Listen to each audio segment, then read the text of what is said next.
test.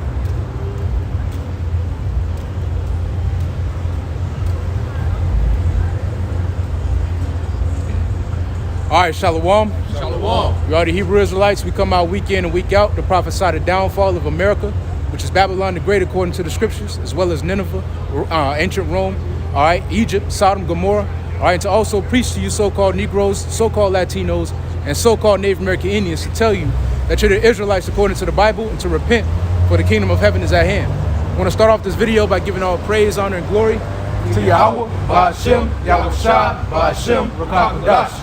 And double honors to our apostles and elders of Great Millstone who rule well. And grace and peace to you elect around the four winds, believing and pushing this truth in all sincerity. May the blessing of election be upon your houses. All right, and yet we hear another week through the spirit and power of Yahweh Ba'ashem Yahushai, all right, to prophesy the downfall of America, all right, because America is at its end, all right, and we have been set up through the spirit of Yahweh Ba'ashem Yahushai to be watchmen, all right, not only to the nation of Israel, but to the whole world. All right, let's get Isaiah 62. And verse 6.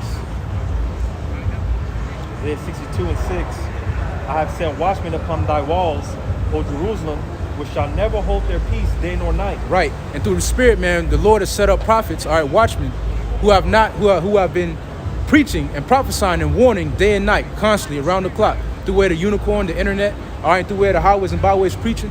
All right. We have not been giving the Lord no rest. All right, constantly giving out that warning from the Lord, constantly giving out the sound of that trumpet, because war is coming. All right, the Lord is getting ready to wage war upon the world, and the war that the Lord is getting ready to wage is going to be one of great bloodshed, man.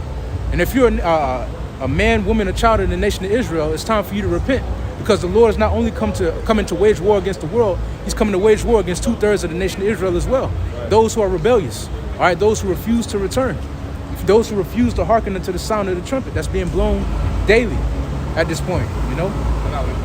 You see, Ezekiel chapter 3, verse 17, Son of man, I have made thee a watchman unto the house of Yashar'Allah. Therefore hear the word at my mouth, and give them warning from me. Right, and these warnings are coming from Yahweh Ba'ashem Yahushai. All right, once again, you have to realize that what's happening right now across the four corners of the globe is very spiritual. All right, you have men popping up around the four corners in Germany, Australia, all 50 states here in America, preaching the same thing under the same name, under the same power. All right, that's not of any carnal means. That's of the Spirit, man. All right, and ultimately these warnings are coming from the Lord. All right, we hear the word at the Lord's mouth, which is the Bible. All right, we read these prophecies and we come and break it down to our people. We come and watch. All right, and as watchmen, we watch for these prophecies to kick off around the four corners of the globe. We're constantly privy to what's going on globally. All right, because there's a global shift that's happening right now, although you may not be privy to it. All right, the Lord is shifting things around the world, all right, for our sakes. And as watchmen, we're here to tell you that. All right, and this shift is going to be a very heavy shift. It's not going to, this translation of kingdoms isn't going to be all peaches and cream. All right, just like any other translation of a kingdom, this one is going to be with great bloodshed, great strife, great calamity. All right, you got it. There's Ezekiel 3 and 18. When I say unto the wicked, thou shalt surely die, and thou givest him not warning, nor speakest to warn the wicked from his wicked way, to save his life, the same wicked man shall die in his iniquity, but his blood will I require at thine hand. Right, and as watchmen, we are to tell you, all right, of your wickedness, to turn from your evil way. Like it says in Isaiah the 58th chapter, all right, cry aloud and spare not. We're not here to spare your feelings. We're here to tell you that if you do not repent, if you do not return unto Yahweh Ba'ashem Yahushai, you will be destroyed. And if we don't do that, your blood is going to be on our hands. And through the Spirit, we're here to wash the blood off our hands, man, by preaching, by feeding the Lord's sheep. All right, we're here to wash the blood off our hands because we realize the terror, we've been persuaded by the terror of the Lord. We understand what the Lord is capable of, and we understand what the Lord is bringing. And in understanding, we bring it to you as well. Listen, the Lord is coming, man. All right, and He's angry. All right, and if we didn't tell you that, your blood will be on our hands. So we come out here through the Spirit and power of Yahweh Ba'ashem Yahushai once again to warn you. All right, to warn you of the great and dreadful day of the Lord, man. You got it. Now, real quick, precept, because you mentioned that kingdoms, when they fall, they oftentimes fall violently when the kingdoms are translated. There's Revelation chapter 18 and 21, and a mighty angel took up a stone like a great millstone and cast it into the sea, saying, Thus with violence shall that great city Babylon be thrown down, and shall be found no more at all. Right, and that stone is Yahweh Shai. All right, that stone is Yahweh Shai. He's coming to break down Babylon, man. He's coming to destroy this place, man. All right, and with great violence. All right, the scriptures say the Lord is coming in the chariot that's so big you can't see the ends of it. The scriptures say that there shall be nothing left but smell of dust and smoke. That's the future for America. That's the future for America's army. That's the future for this kingdom, man. Dust and smell of smoke. With great violence shall this kingdom be overthrown, man. And we're seeing that violence being brewed up right now through many calamities. All right, we're seeing sedition among men brewing up right now in the midst. People are getting tired of their government because they're realizing how shiesty, all right, and how the government has been underhanding them this whole time. You know, we're seeing the love of many wax cold. You walk down the street, man, you see somebody getting beat up, you see somebody getting killed. It's a thing now. You put it on camera. You record it instead of helping. You record it. You got men being put to death on camera phone with the knee on their neck for 8 minutes. The love of many is waxing cold out here, man. Violence is brewing up. All right, the spirits of these other kingdoms, the spirits of these kings, of these other kingdoms is brewing up as well to come against America. All right, this great whore. It's getting ready to be overthrown with great violence. All right, you got it. Hey, if I can make a point, I want to read real quick. Make a point on that stone, right? So first, I want to read this in Peter. This is 1 Peter 2. It reads, this is 1 Peter 2 and verse 6. It reads, wherefore also it is contained in the scriptures, behold, I lay in Zion a chief cornerstone, elect, precious, and he that believeth on him shall not be confounded. Unto you, therefore, which believe, he is precious, but unto them which be disobedient, the stone which the builders allowed, the stone which the builder disallowed, the same is made the head of the corner, and a stone of stumbling and a rock of offense. Even to them which stumble at the word, being disobedient whereunto, also they were appointed. Now I want to get this in Matthew, dealing with that stone, right? This is in Daniel.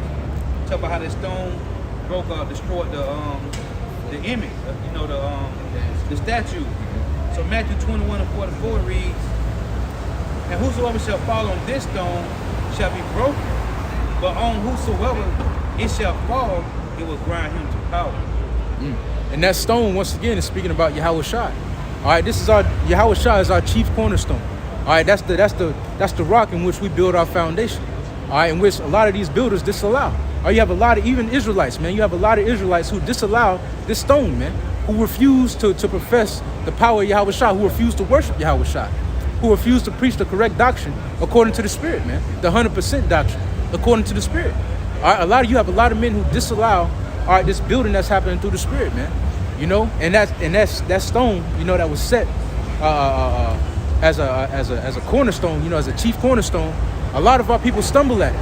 A lot of our people can't receive the importance of Yahweh Shai.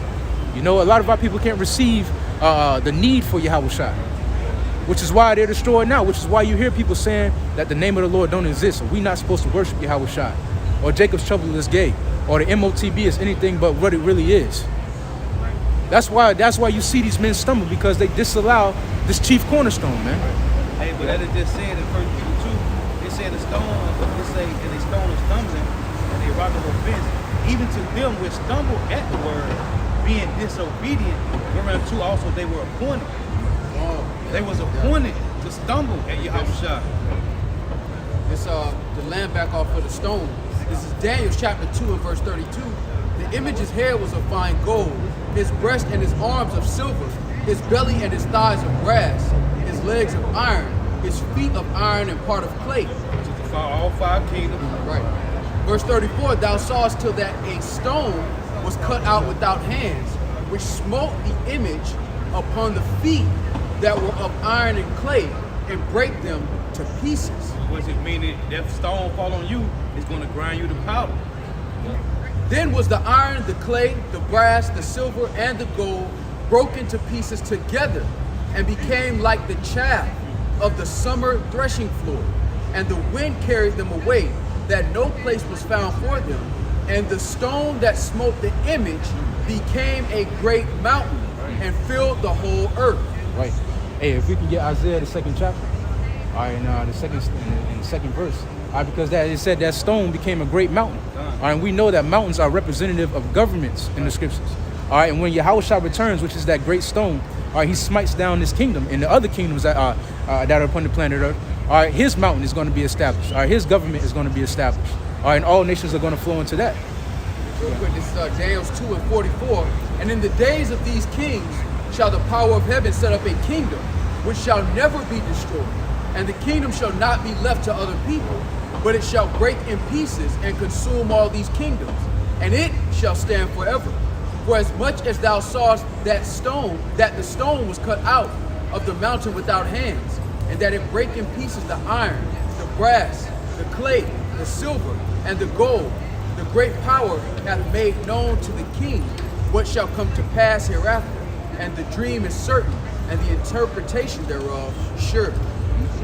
And that great stone, once again, is Yahushua. All right, and once he takes down this kingdom, all right, and the rest of the kingdoms that are upon the planet Earth, all right, his government is going to be established. All right, the government of the nation of Israel.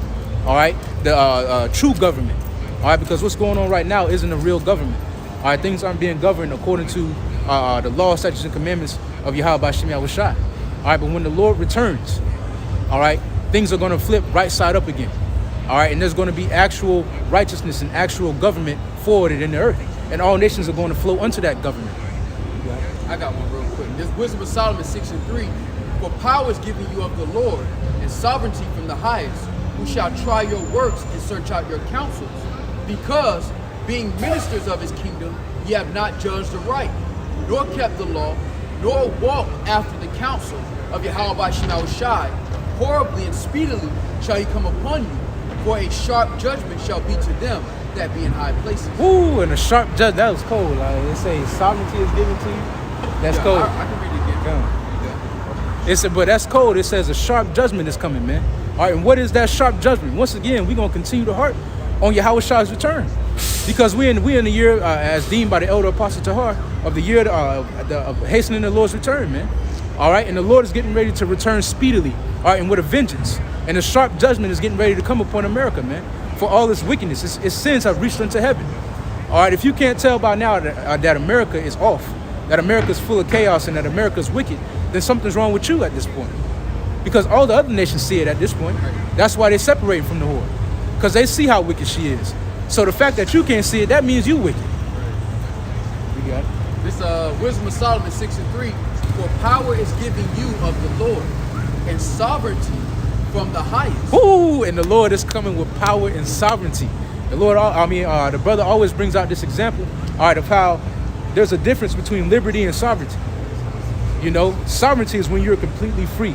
You know, you're completely you're not at anyone's mercy. Right. You know, liberty is where you have to ask permission, which is what we have here in America.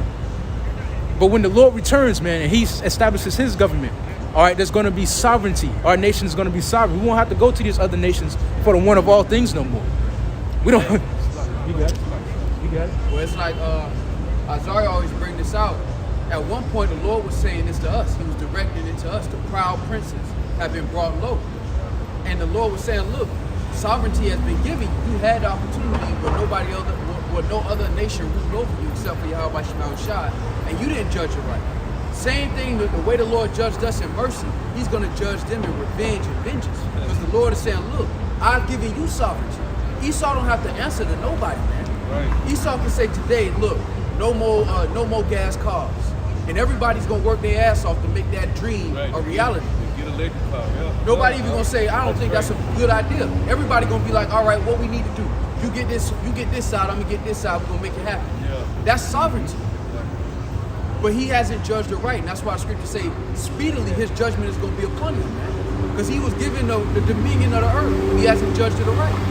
Hey, I want to make a point. Yep. When Kanye said about liberty, right? What did the Lord say in Sirach 15? When he said he didn't give no man license to sin. Right? What is liberty? Meaning you giving a license.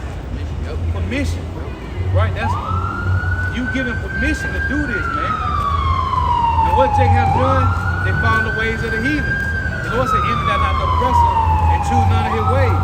But what does the devil do? He give you license to sin.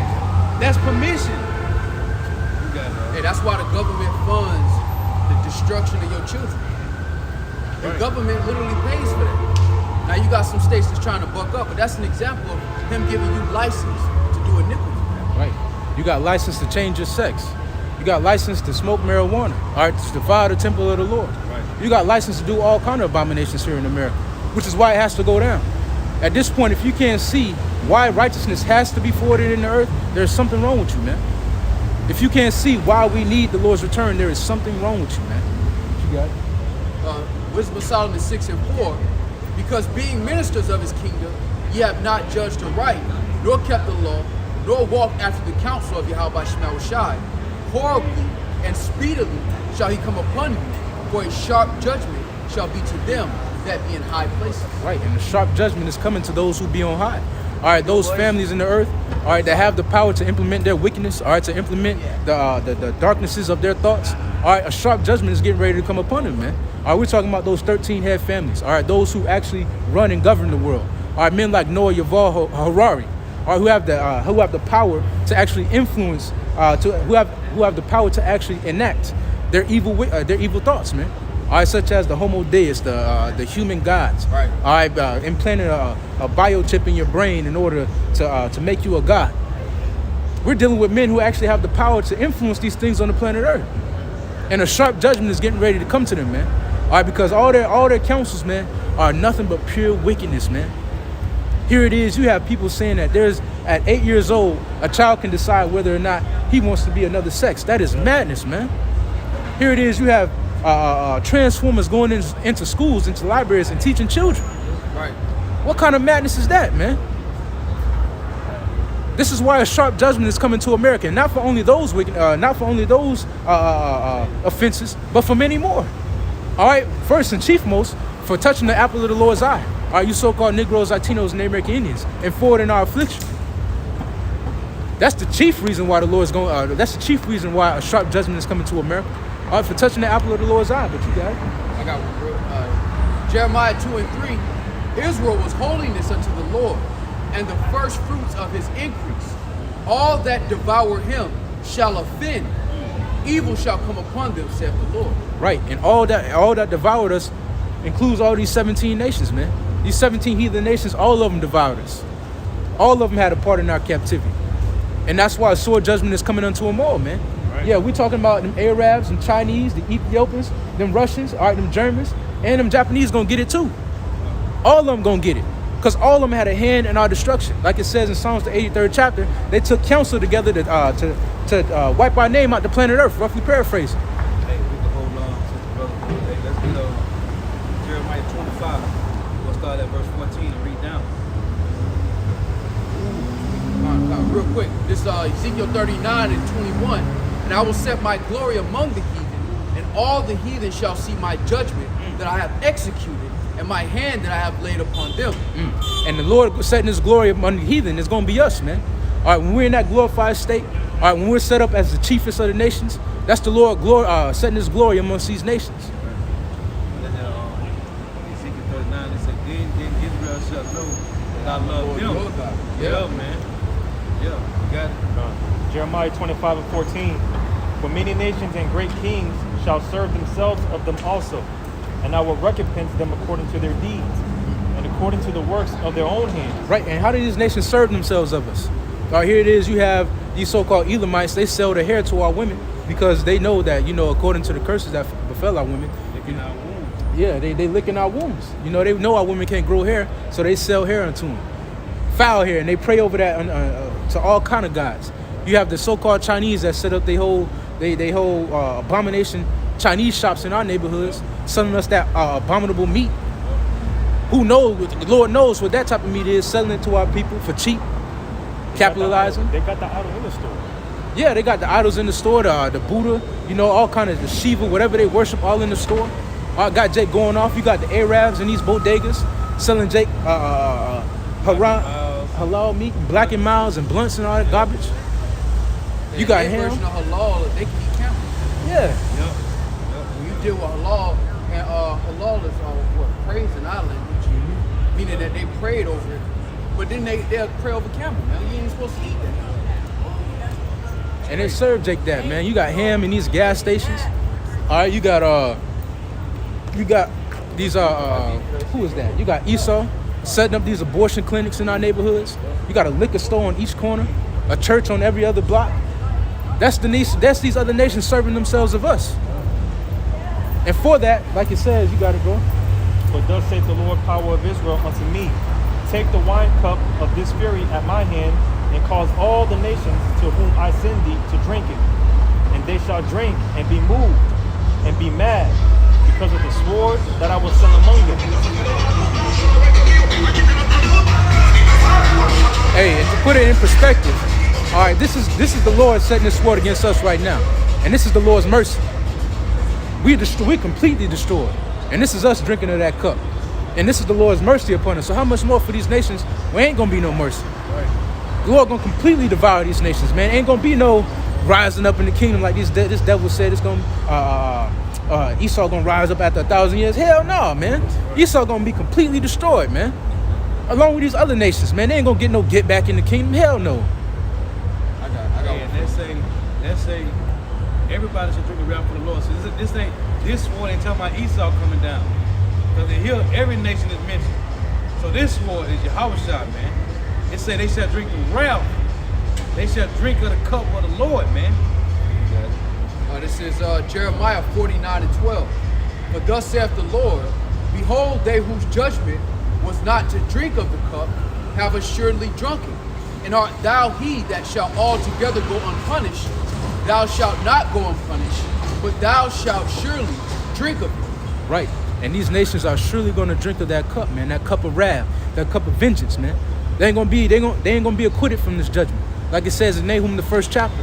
Surely the wicked shall not be acquitted, man. They can't run from this. They can't run from what the Lord has coming, man. You are going to face slavery. You are going to be destroyed. For the nation of Edom, you are going to be destroyed, man.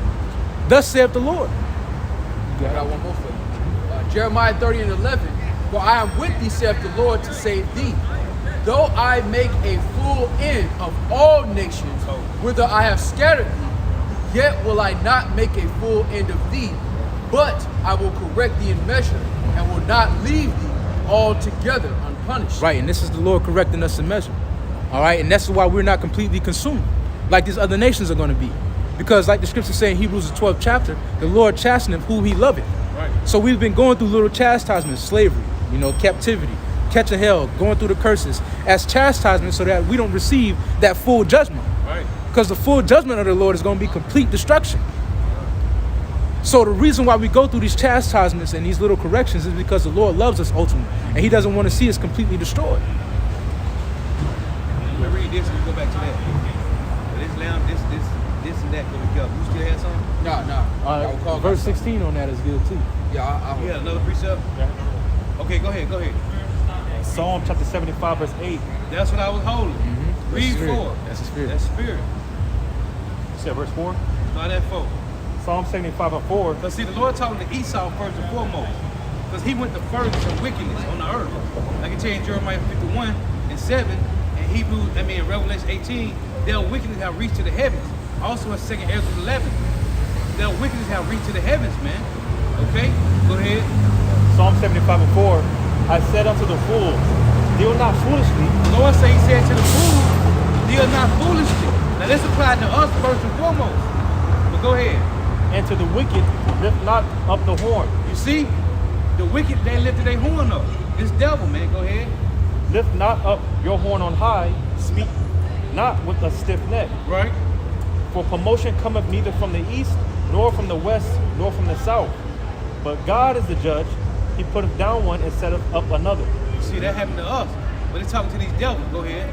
For in the hand of the Lord there is a cup, and the wine is red, it is full of mixture, and he poureth out of the same, but the dregs thereof, all the wicked of the earth shall wring them out and drink them. And what we read in Jeremiah 25 is all the wicked is going to drink, man. Go ahead. Hey, if I may say this, and the dregs is the bottom of the cup, man. Right. Every drop. They're going to drink every drop. Hey, and guess what? It's purified too, man. Like this, that real wine. This ain't Hey, this ain't no self-fights in it. None of that. This from the hand of Yahweh, man. Okay? Go ahead. But I will declare forever, I will sing praises to the power of Jacob. All the horns of the wicked also will I cut off, but the horns of the righteous shall be exalted. So you go back to Jeremiah 25. While you're getting that, this is Obadiah 1:16. For as ye have drunk upon my holy mountain, so shall all the heathen drink continually. Yea, they shall drink, and they shall swallow down, and they shall be as though they had not been. Hey, he the one that helped you too. Yeah, that's beautiful. You got it up. Jeremiah 25:17. Then took I the cup of the Lord's hand and made all the nations to drink unto whom the Lord had sent me, to wit, Jerusalem and the cities of Judah, All the nations. Go ahead. and the kings thereof, Right. and the princes thereof, to make them a desolation, and astonishment, and hissing, and a curse, as it is this day. Right. Pharaoh, king of Egypt, and his servants, and the princes, and all his people, and all the mingled people, and all the kings of the land of Uz, and all the kings of the land of the Philistines, and Ashkelon, and Azar, and Ekron, and the remnant of Ashdod, Edom, and Moab, and the children of Ammon, and all the kings of Tyrus, and all the kings of Zidon. So that go to Chinese, Japanese, Esau, the Hamite, the Africans, everybody, man. Go ahead. And that show you that Edom is still around. Right. Because all the other nations Beautiful. get their judgment. Beautiful, huh? Done. And the kings of the isles of which are beyond the sea, Right. Dedan and Tema, and Buz, and all that are in the utmost corners, and all the kings of Arabia, and all the kings of the mingled people that dwell in the desert, and all the kings of Zimri, and all the kings of Elam, and all the kings of the Medes, and all the kings of the north, far and near, one with another, and all the kingdoms of the world which are upon the face of the earth, and the king of Shishak Yep, shall Shishak. drink after them. Which is talking about Babylon the Great. You got it. Therefore thou shalt say unto them, Thus saith the Lord of hosts, the power of Israel, drink ye, and be drunken, and spew and fall, and rise no more, because of the sword which I will send among you. That's your homicide, man. You got it. And it shall be, if they refuse to take the cup at thine hand to drink, then shalt thou say unto them, Thus saith the Lord of hosts, ye shall certainly drink. Hey, it said if they don't want to get the cup out your hand and drink it on their own, hey, you either gonna get down. What Esau do? Over 800 military bases around the world.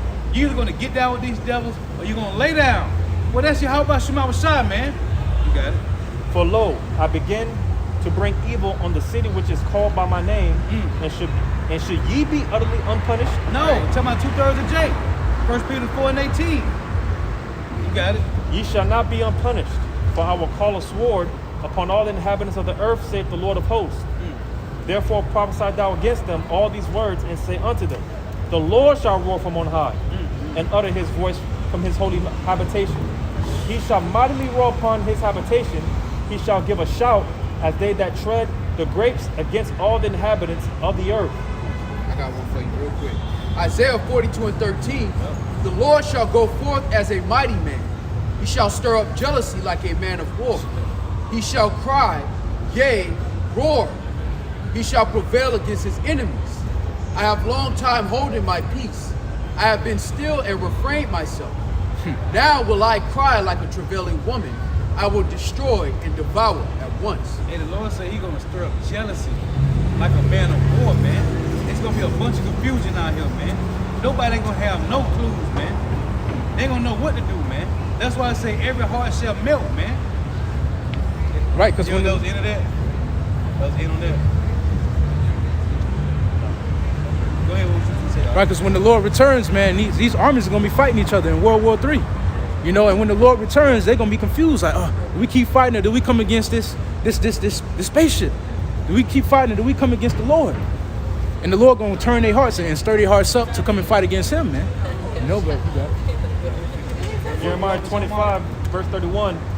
A noise shall come even to the ends of the earth, for the Lord hath a controversy with the nations. He will plead with all flesh. He will give them that are wicked to the sword, saith the Lord. Thus saith the Lord of hosts, Behold, evil shall go forth from nation to nation, and a great whirlwind shall be raised up from the coast of the earth. And the slain of the Lord shall be at that day from one end of the earth even unto the other end of the earth. They shall not be lamented, neither gathered nor buried, they shall be dung upon the ground. Howl, ye shepherds, and cry. Because in the ancient world, that was a shameful death to not be buried. Yeah. In the ancient world, to not be properly buried, that was a shame unto you. That's why the Lord is emphasizing that, because they shall neither be mourned, nor lamented, nor buried. In the ancient world, that was basically disrespectful. Hey, that's why Tobin fought. Like he was jeopardizing his life when one of the Israelites died, man. To bury him. He jeopardized his life before he buried those Israelites, man. Like he was jeopardizing his life to make sure Jake had a proper burial. It was a taco. In the book of Tobin. That was Okay. That's why you what you get. I want you to read Jeremiah 17, verse 19 and 20. You got that part. This is Jeremiah chapter 46 and 24. The daughter of Egypt shall be confounded. She shall be delivered into the hand of the people of the north. You see that? It said the daughter of Egypt. Showing you Revelation 11 is fire, man. When it say they shall let their dead bodies shall lie in the street of that great city which is spiritually called Sodom and Egypt.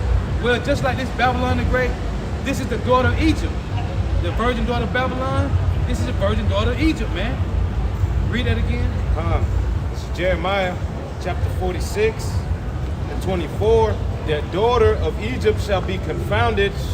She shall be delivered into the hand of the people of the north.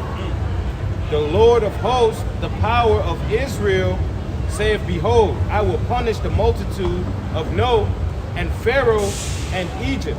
And how North America gonna be destroyed? Who's gonna punish it? Their cousins, their brothers, man. Okay, Gog and Magog, man. You got it. With their gods and their kings, even Pharaoh and all of them that trust in him. Remember, it said he will punish them with them of the north, with the peoples of the north. Go ahead. And I will deliver them in the hand of those that seek their lives, and into the hand of Nebuchadnezzar, king of Babylon, and into the hand of his servants, and afterward it shall be inhabited, as in the days of old, saith the Lord. But fear not, Hey, thou. if I may say this, and this, the difference between this one is this place isn't going to be inhabited no more. All right, it's going to be a place of dragons and owls and unclean beasts, man. America ain't going to be no more building up America. Ain't nobody going to come here and build it up again. It's going to be a complete nuclear wasteland, man. What you got? But fear not thou, O my servant Jacob, and be not dismayed, O Israel, for behold, I will save thee from off afar, and thy seed from the land of their captivity, and Jacob shall return and be in rest and at ease, and none shall make him afraid. Fear thou not, O Jacob, my servant, saith the Lord, for I am with thee. For I will make a full end of all the nations, whither I have driven thee. Hey, if I can say that at one point that you passed by, it said, none shall make thee afraid. That's going into that sovereignty once again. All right, because America, nobody makes America afraid. When you talk to these average Edomites and you talk to them about the military and the war that's going on, they ain't worried about it. Why? Because they sovereign. Their nation is on top. They ain't fearing nothing. They are to be feared in their eyes. So when the Lord sets up the nation of Israel, man, we ain't gonna have nobody to fear. We gonna be sovereign, man. We gonna be on the top of all the nations. The Lord's government is gonna be on top. We ain't gonna have nothing to fear, man. Because the Lord's military, the Lord's might is above all these other nations, man. Right. Yeah. Verse 28, fear thou not, O Jacob, my servant, saith the Lord, for I am with thee. For I will make a full end of all the nations whither I have driven thee, but I will not make a full end of thee, but correct thee in measure. Yet will I not leave thee wholly unpunished. Right. And once, yeah. Jeremiah 17 and 19. Thus saith the Lord unto me, go and stand in the gate of the children of the people, whereby the kings of Judah come in, and by the which they go out, and in all the gates of Jerusalem, and say unto them, hear ye the word of the Lord, ye kings of Judah, and all the inhabitants of Jerusalem that enter in by these gates. Right, and right now we're standing at the gates. All right, this is the gate of the city. All right, where people enter in and they come out of. All right, this is the chief place of concourse. All right, and we hear it as preaching to the kings of Judah. All right, those great men that the Lord is raising up through the Spirit. all right, to tell you, to warn you, all right, to preach unto you, to make you privy again, to stir up your pure minds by way of remembrance, man. You got it? Thus said the Lord, take heed to yourselves and bear no burden on the Sabbath day. Don't bring it in by the gates of Jerusalem. Neither carry forth a burden out of your houses on the Sabbath day. Neither do ye. Yeah, I think that's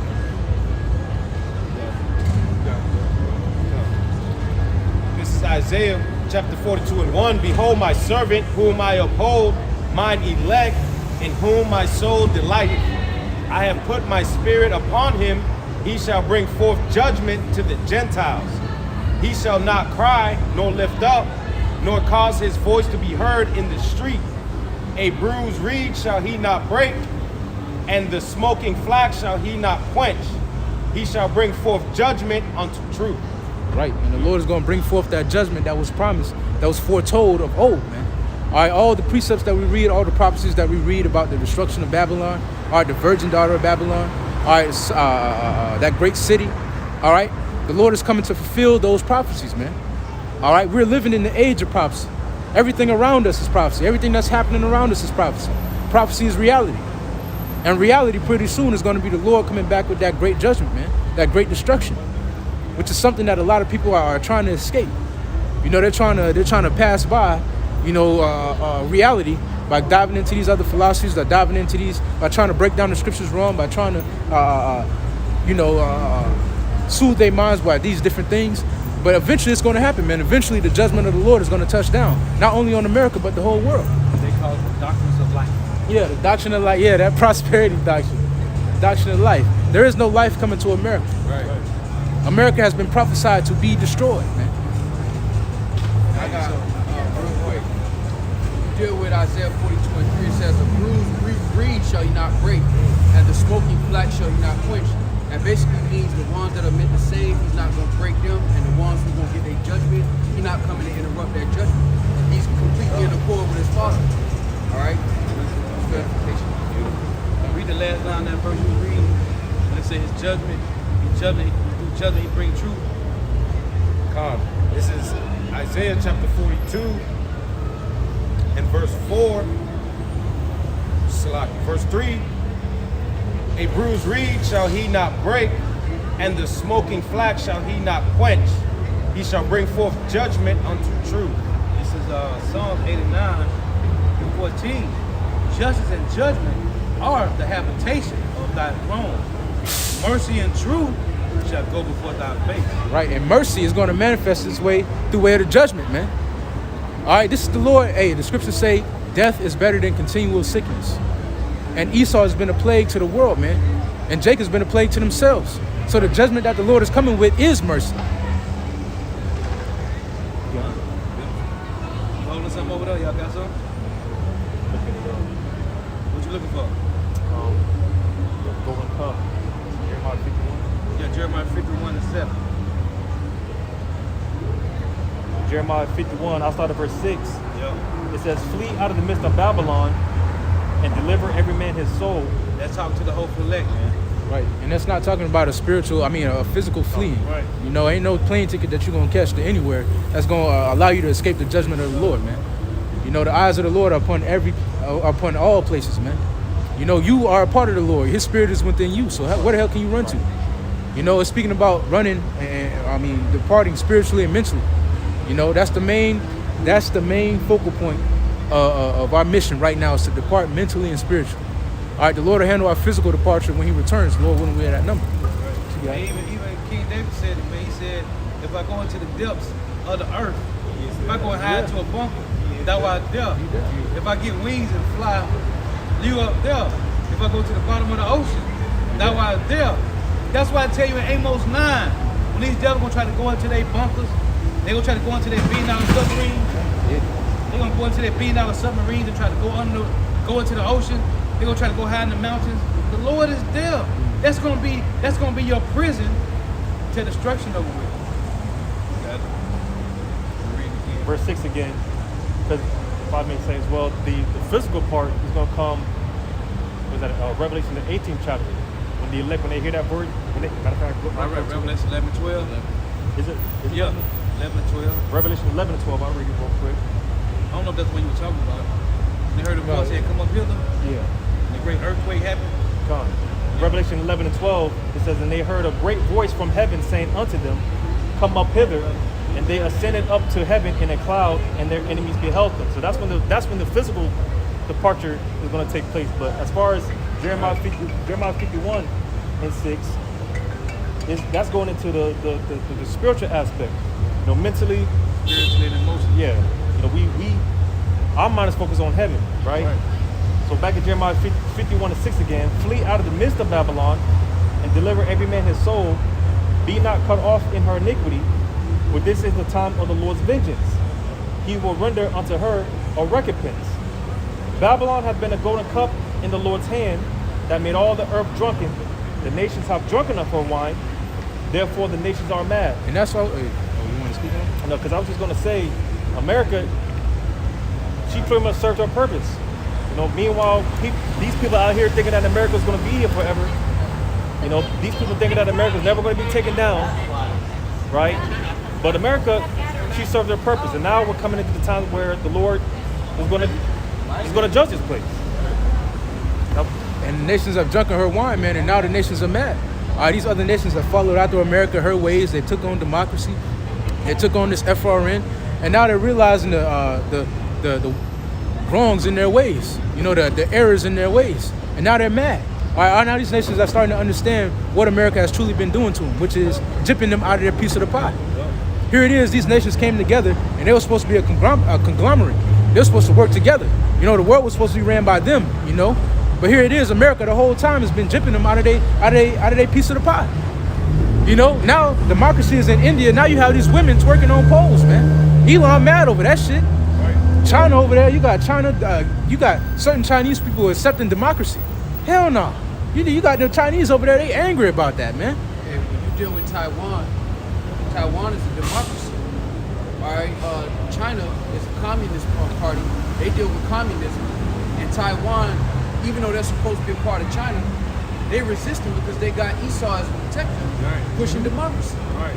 That's a perfect example of that. And Taiwan is essentially a part of the Chinese people. Fine. So here it is, you have Esau really protecting somebody that they're not supposed to be protecting.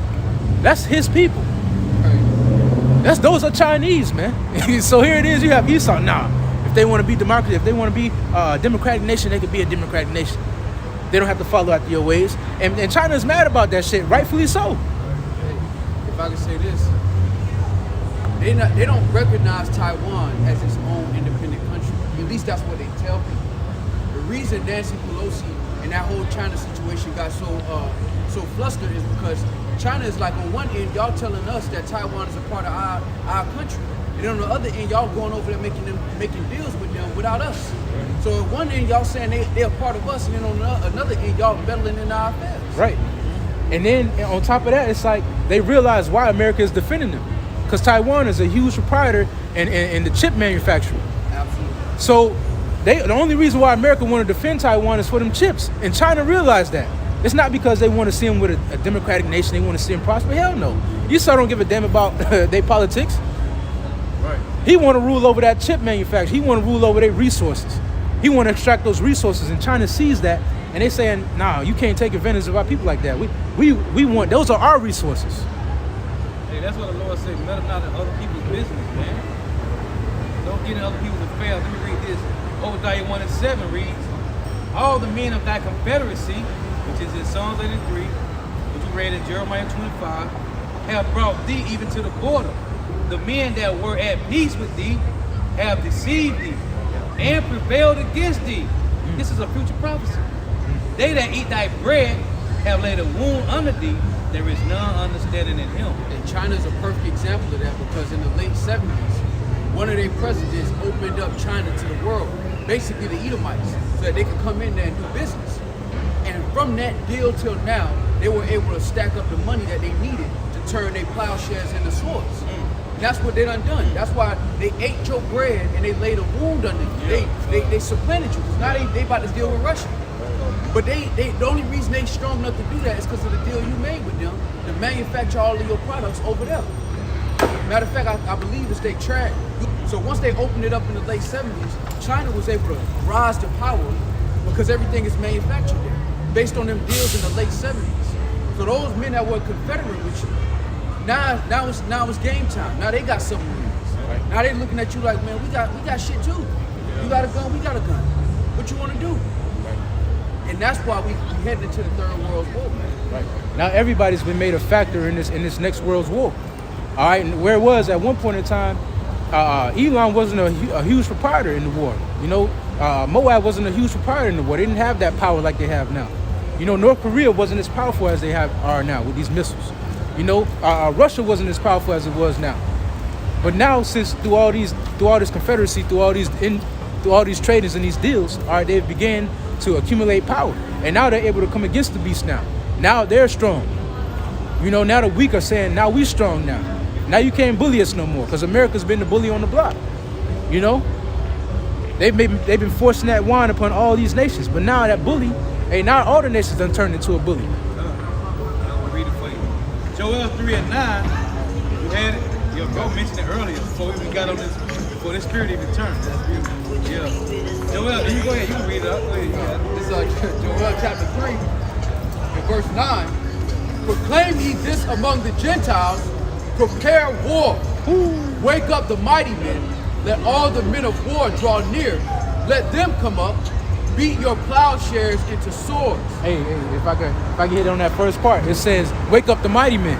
Right. All right, and all these mighty men are being woken up. Them Russians over there, they've been training, man, rigorously. That's the real mighty. That's them real. Them Teamanites ain't no joke, man. And you know what they saying? They saying that what Russia's doing in Ukraine right now, they don't even have their best soldiers on the front line. They don't even have their best equipment on the front line. They really just practicing for you.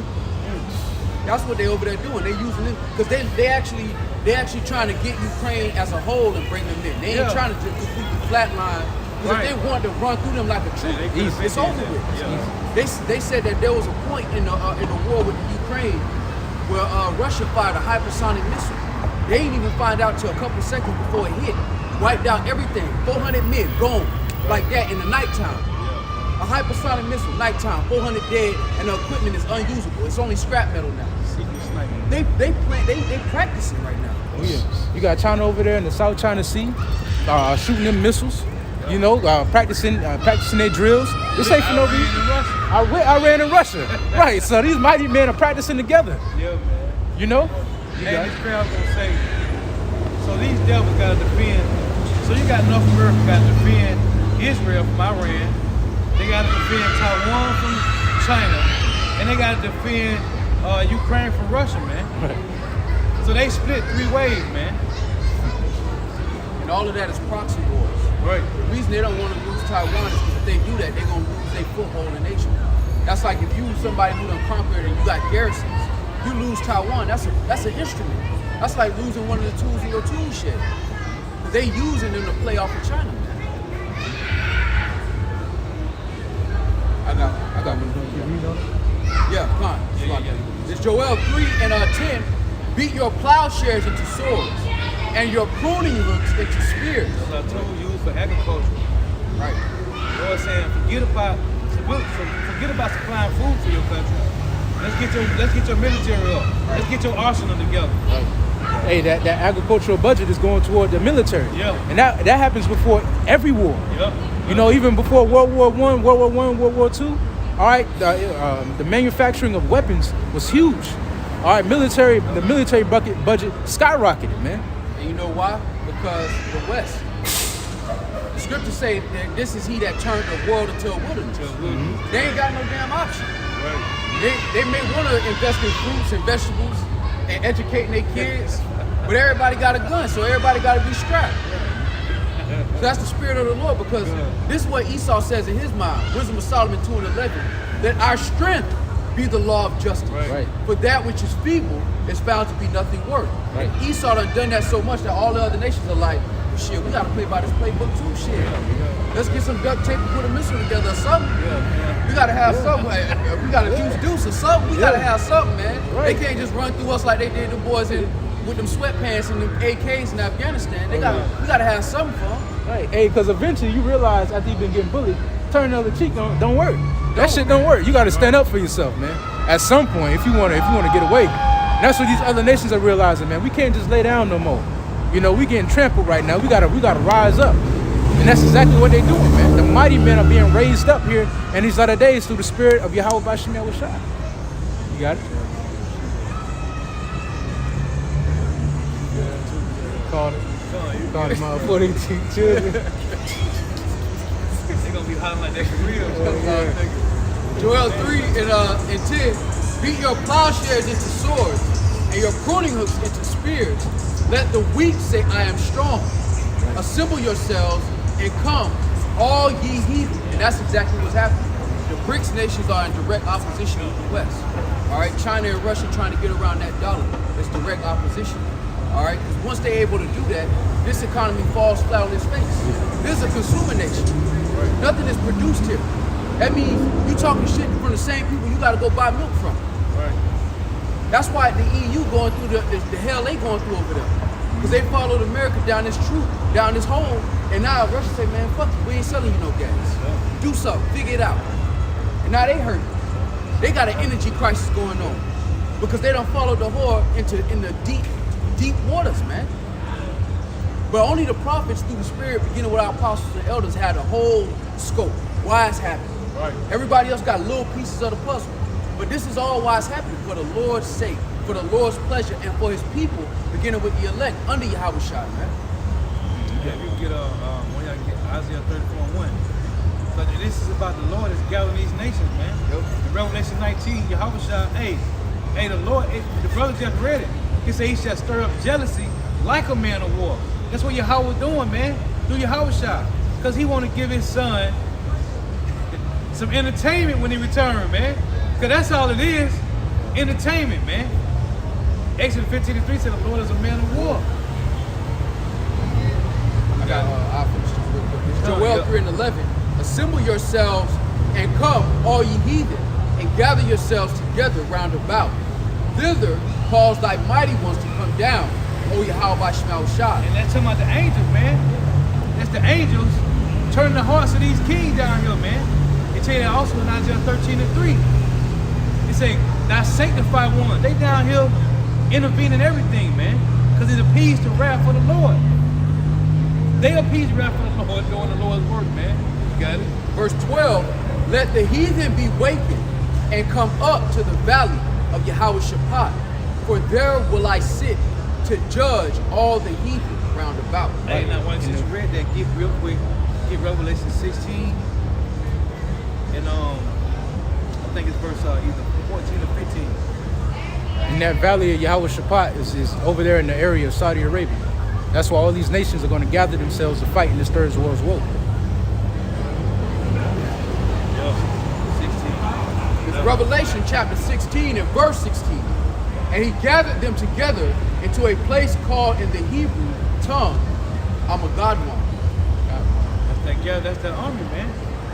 And in that verse, it tell you that this devil got everybody pissed off. So, hey, the Lord put the spirit on them. Come together, man. You got it. This is Revelation chapter 11, verse 18. And the nations were angry, and thy wrath is come, and the time of the dead, that they should be judged, and that thou shouldest give reward unto thy servants the prophets, The Israelites, and to the saints, the Israelites, and them that fear thy name, the Israelites, small and great, and shouldest destroy them which destroy the earth. Esau, Edom. That's destroying the earth. Get Jeremiah 51:25 since you read that. But it's only, listen, we say this all the time. There's only one nation of people that's destroying the entire planet, man. There's only one nation of people that's doing this, man. That It's Jeremiah chapter 51, start at 24. come, and 24. Now the Lord say we was going to see these devils trot down our city, our land. We was going to see it, right? He said in Isaiah 1:7 that we was going to see these devils do this, man. Well, guess what? The Lord say we're going to see them being destroyed too, man. You got it. It's Jeremiah chapter 51 and 24. And I will render unto Babylon and to all the inhabitants of Chaldea, all their evil that they have done in Zion, in your sight, saith See the that? Lord. It say in your sight. In Isaiah 1:7, it say your country is desolate, right? It say it is trodden down in your sight. In Isaiah 1:7. Read it one more time. Come. This is Jeremiah 51:24. And I will render unto Babylon and to all the inhabitants of Chaldea all their evil that they have done in Zion in your sight. Chemtrails, GMO food, killing our people, man. This is a spiritual attack. Right. It's bio warfare, man. They destroying us through bio warfare, man. You got it. Saith the Lord, behold, I am against thee, O destroying mountain. Right. What's mountain? The brother going to the earlier. It's a kingdom, it's a government, a rulership. Oh, destroying mountain. So somebody's destroying the earth. You got it.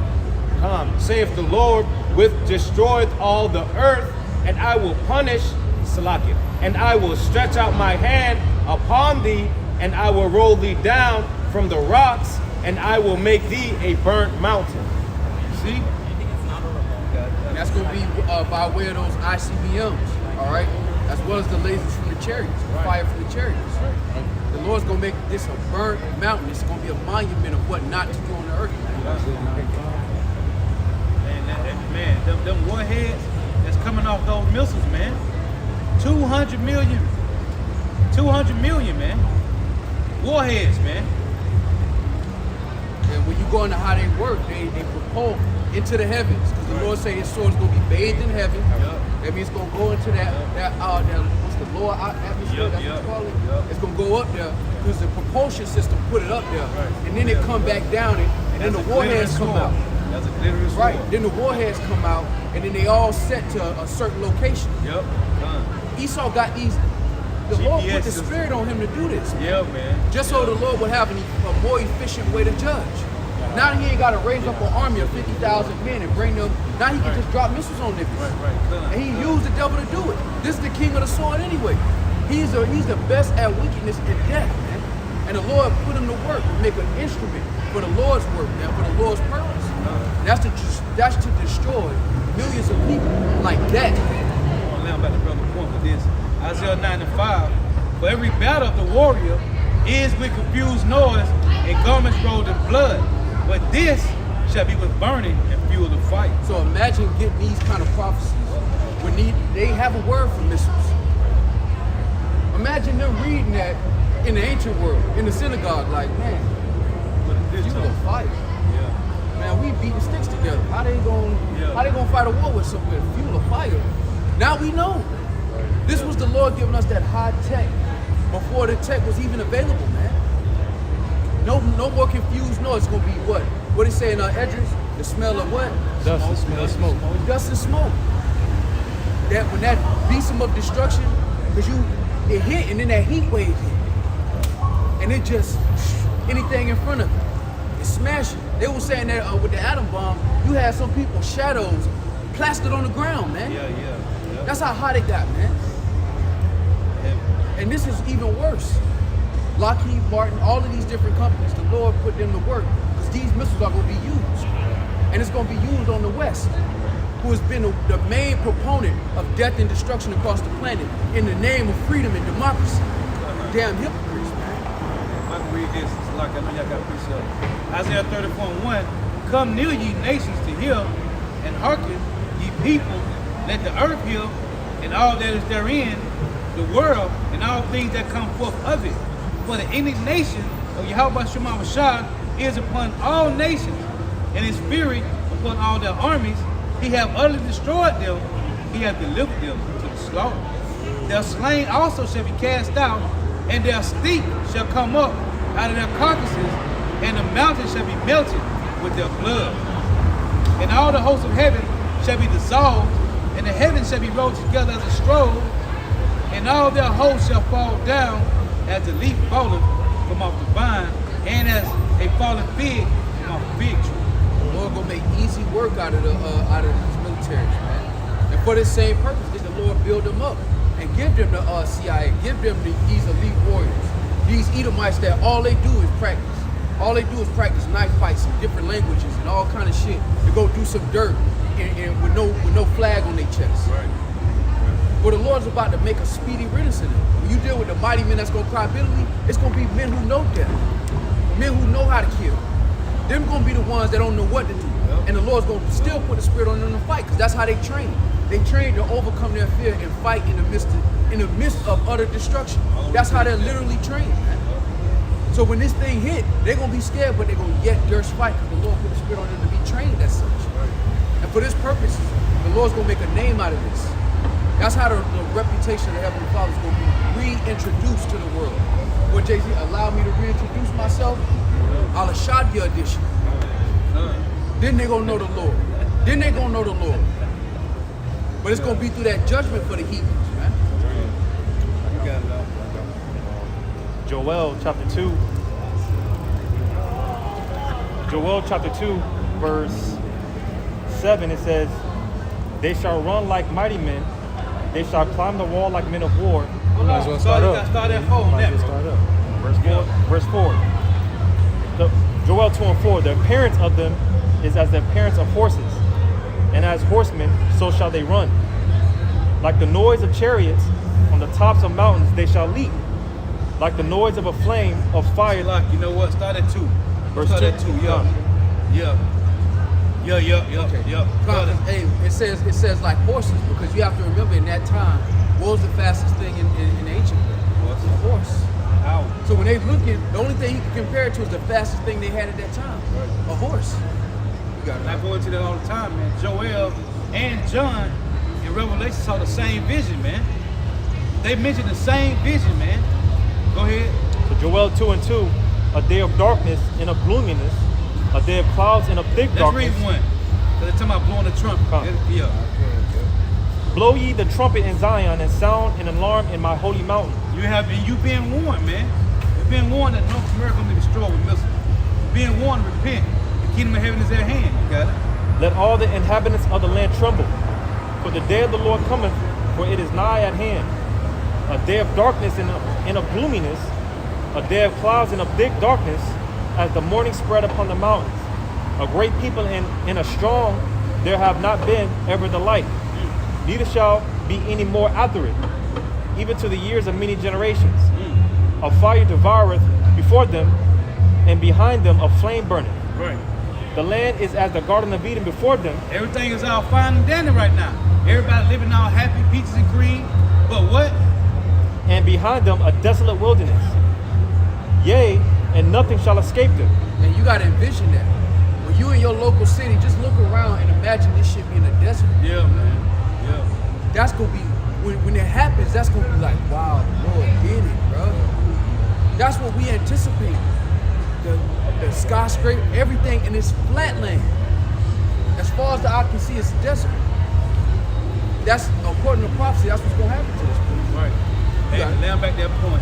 Read that real quick. This is the book of Matthew, chapter 24, verse 1. Yup. And Yahushua went out and departed from the temple. And his disciples came to him for to show him the building of the temple. Right. And Yahushua said unto them, See ye not all these things? See you not all these things? Go ahead. Verily I say unto you, there shall not be left here one stone upon another, You see? that shall not be thrown down. This is gonna be a flatland, man. Never to be inhabited again. Jake might fly over this shit just to remember what not to do, man. Damn, oh, the Lord really just, Yeah. it ain't nothing but a desert. You might see a sea creep, like a little lizard or something, a Komodo dragon, some kind of lizard just crawl across the ground, and you're gonna be like, man, this was New York City. Yeah. Now it's a desert. That's what the Lord is about to do to the world. And that's why the scriptures say, behold and wonder marvelous, for I will work a work in your days that you will not believe, though it be told you. Just like these people, they don't believe that, but the Romans ain't believe that they will fall either. And these people are the same people coming back, doing exactly what they would have did in the ancient world with tokens, mocking the messengers of the Lord, trying to get a promotion in Rome 2.0. It's the same people coming back doing the same shit they've been doing. Vanity. You got it, huh? Back in Joel 2 and 4, the appearance of them is as the appearance of horses, and as horsemen, so shall they run. Like the noise of chariots on the tops of mountains, they shall leap. Like the noise of a flame of fire that devoureth the stubble, as a strong people sit in battle array. Before their face the people shall be much pained. All faces shall gather blackness. They shall run like mighty men. They shall climb the wall like men of war. And they shall mark everyone on his ways. And they shall not break their ranks. I just wanted to make this point because, like you said earlier, when those warheads, when they detach from the propeller system and they come down, it's going to hit its intended target. You got GMS.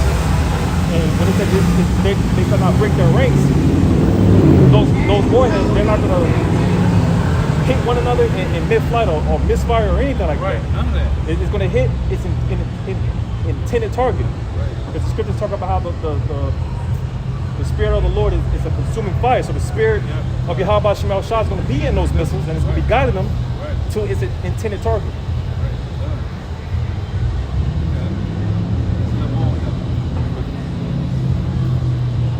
So back in Joel,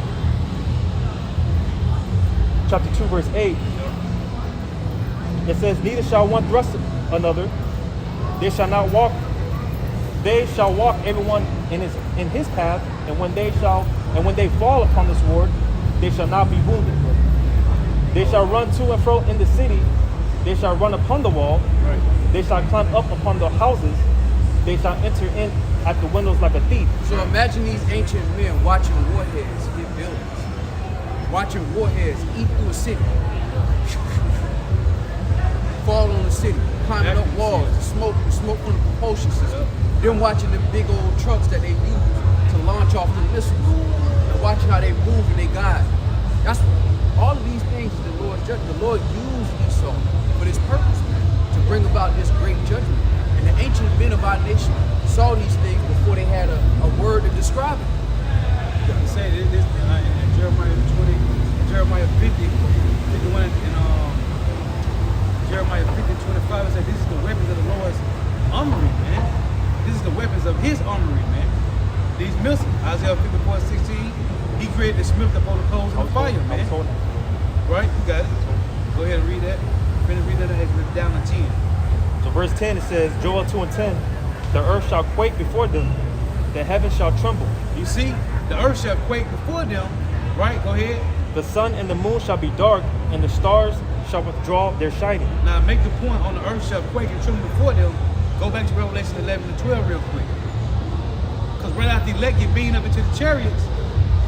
Go ahead. Revelation 11 and 12, and they heard a great voice from heaven saying unto them, come up hither, and they ascended up to heaven in a cloud, and their enemies beheld them. Then what?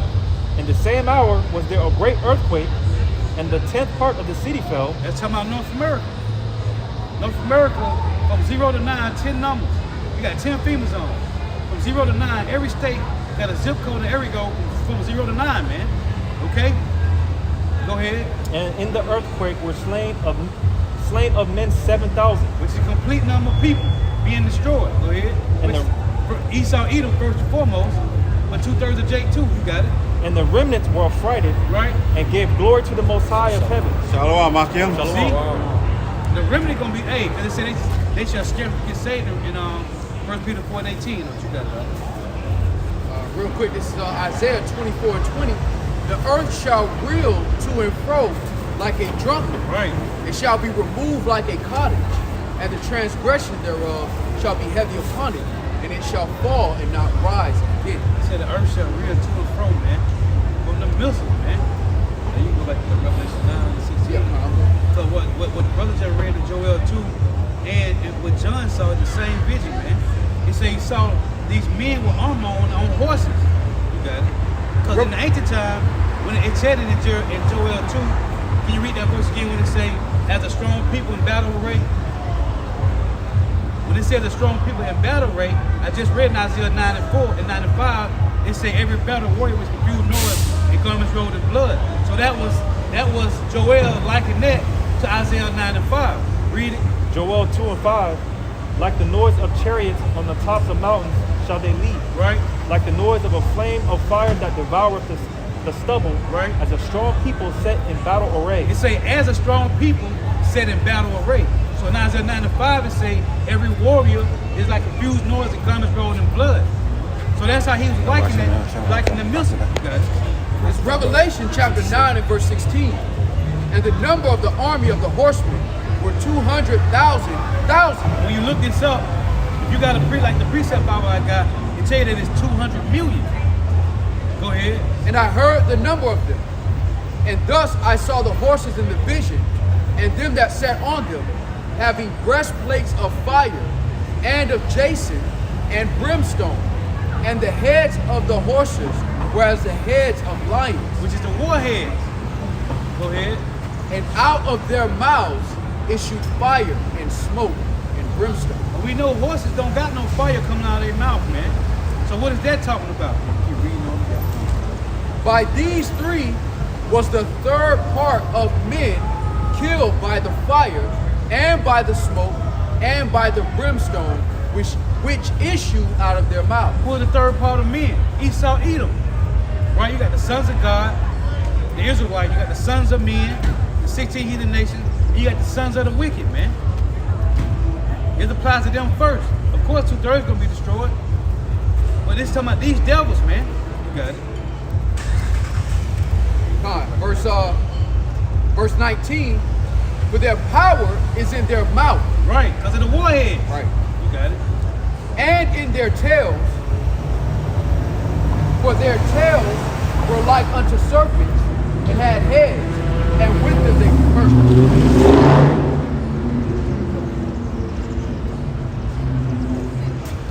I'll read it again. Revelation 9 and 19. For their power is in their mouth, Right.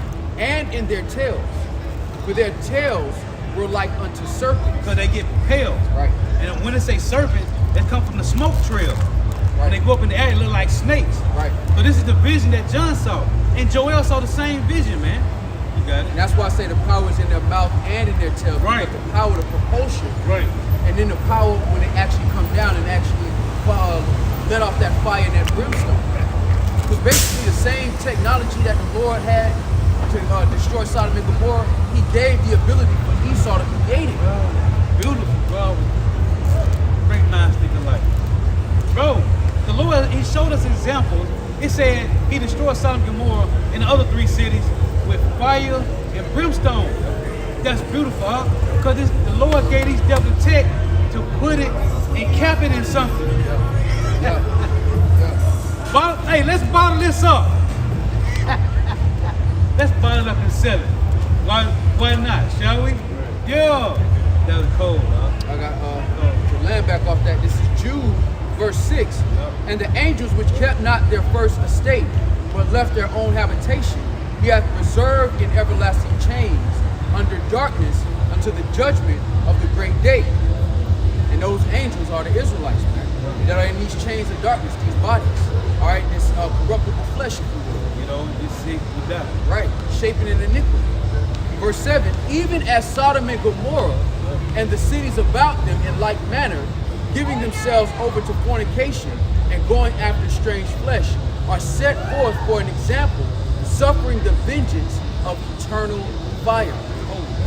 So the Lord just gave Esau the ability to put it in a propulsion system. That's the smith that blow off the coal. The Lord did it first as an example, and now this is going to be that second death. This is Jeremiah.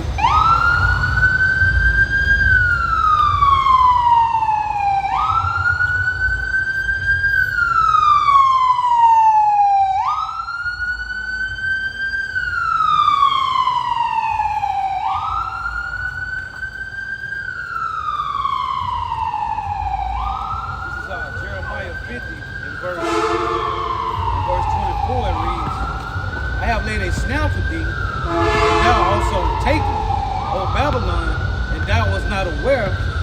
Thou art found and also caught, because thou hast striven against Yahweh. The Lord have opened his armory, and have brought forth the weapons of his indignation, for this is the work of the Lord, power of hosts, in the land of the Chaldeans. So hey, let me get this. Isaiah 54 and 16 it reads,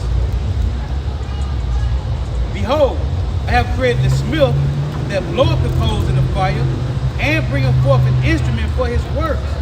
And I have created the waster to destroy. And the Lord created Esau a perfect evil. He made Esau as an embodiment of all evil. The best at it, the best to ever do it. That's why he topped what the Hamites did with wickedness. He took it to another level. All right, and the Lord used him to create this instrument, all right, to destroy millions of people like that in 1 hour. Never in the history of humanity have anybody ever had that kind of ability, man. That's the Lord, and the Lord told us. That's why prophecy is so important. It ain't just about knowing you're an Israelite. Prophecy is important because we're living in a time where the words that the Lord said thousands of years ago are beginning to manifest themselves. All right? It's been manifesting, but these are the top prophecies that the Lord said would happen in the end time. Isaiah 13:5, they come from a far country, from the end of heaven, even Yahweh Shemawashah, and the weapons of his indignation to destroy the whole land. Howl ye, for the day of the Lord is at hand, it shall come as a destruction from the Almighty, therefore shall all hands be faint, and every man's heart shall melt, and they shall be afraid. Pains and sorrow shall take hold of them, they shall be in pain as a woman that travaileth, they shall be amazed one at another, their faces shall be as flames. Hey, because once you get that alert that the missiles is in the air, ain't where the fuck you going? Yeah. Where you going? And you know that. Once you get that alarm and this is not a drill, you get that this is real. What you gonna do? All you can do is wait for it. You can run. You wanna go grab a TV out of Walmart? Be my guest. Right. You ain't gonna live to use it. But you gonna have that moment in time, and the Lord's gonna use that to bring everybody's thoughts upon them, man. And then they're gonna see the elect get beamed. And that's gonna hurt even worse, because now they don't know what to do. Now they see in the chariots, and they see. He went that way. He went that way, didn't he? He went that way. He gone. He went that way. Grab the Well, that's something come out every week, man. You want to hear that word? He got bold this time. He got bold this time. He said, "Let me see one of them books." Hey, yo, let me put Hey, you. keep the camera out. I'm gonna put you. Yeah, hey. They must be hungry. Yeah, Esau got them. Hey, everybody, animals. They said they should change their places, right? Yeah. Wild beef should change their places. And so this Isaiah 13:9. Behold, the days of the Lord coming. Behold, the day of the Lord, Yahweh Shemawashah coming. It say, cruel, both with wrath and fierce anger, to lay the land desolate, and he shall destroy the sinners thereof out of it. So I know y'all got y'all always preach up something. Y'all got it. Second Ezra chapter 16. I was holding that too. Second Ezra chapter 16. All animals gonna change their places, man.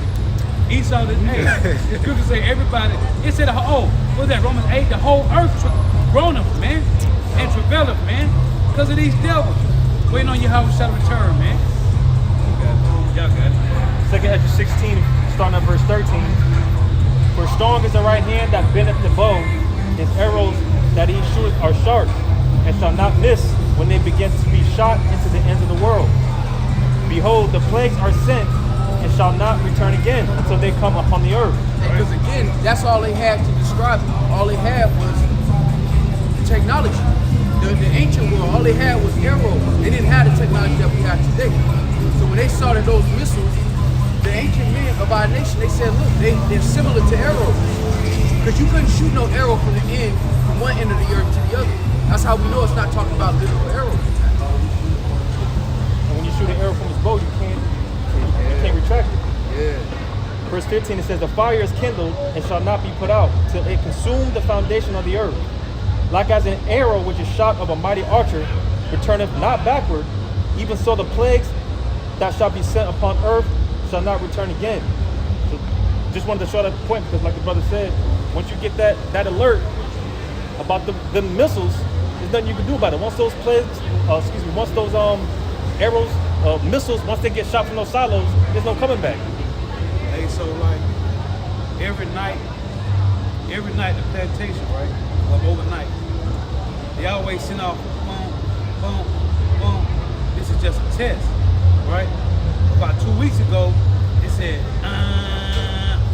this is not a test.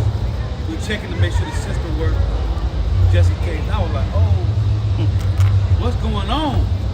Like, cause they went to talking like, this is not a test. We just want to make sure the system works so you'll be aware when things get bad.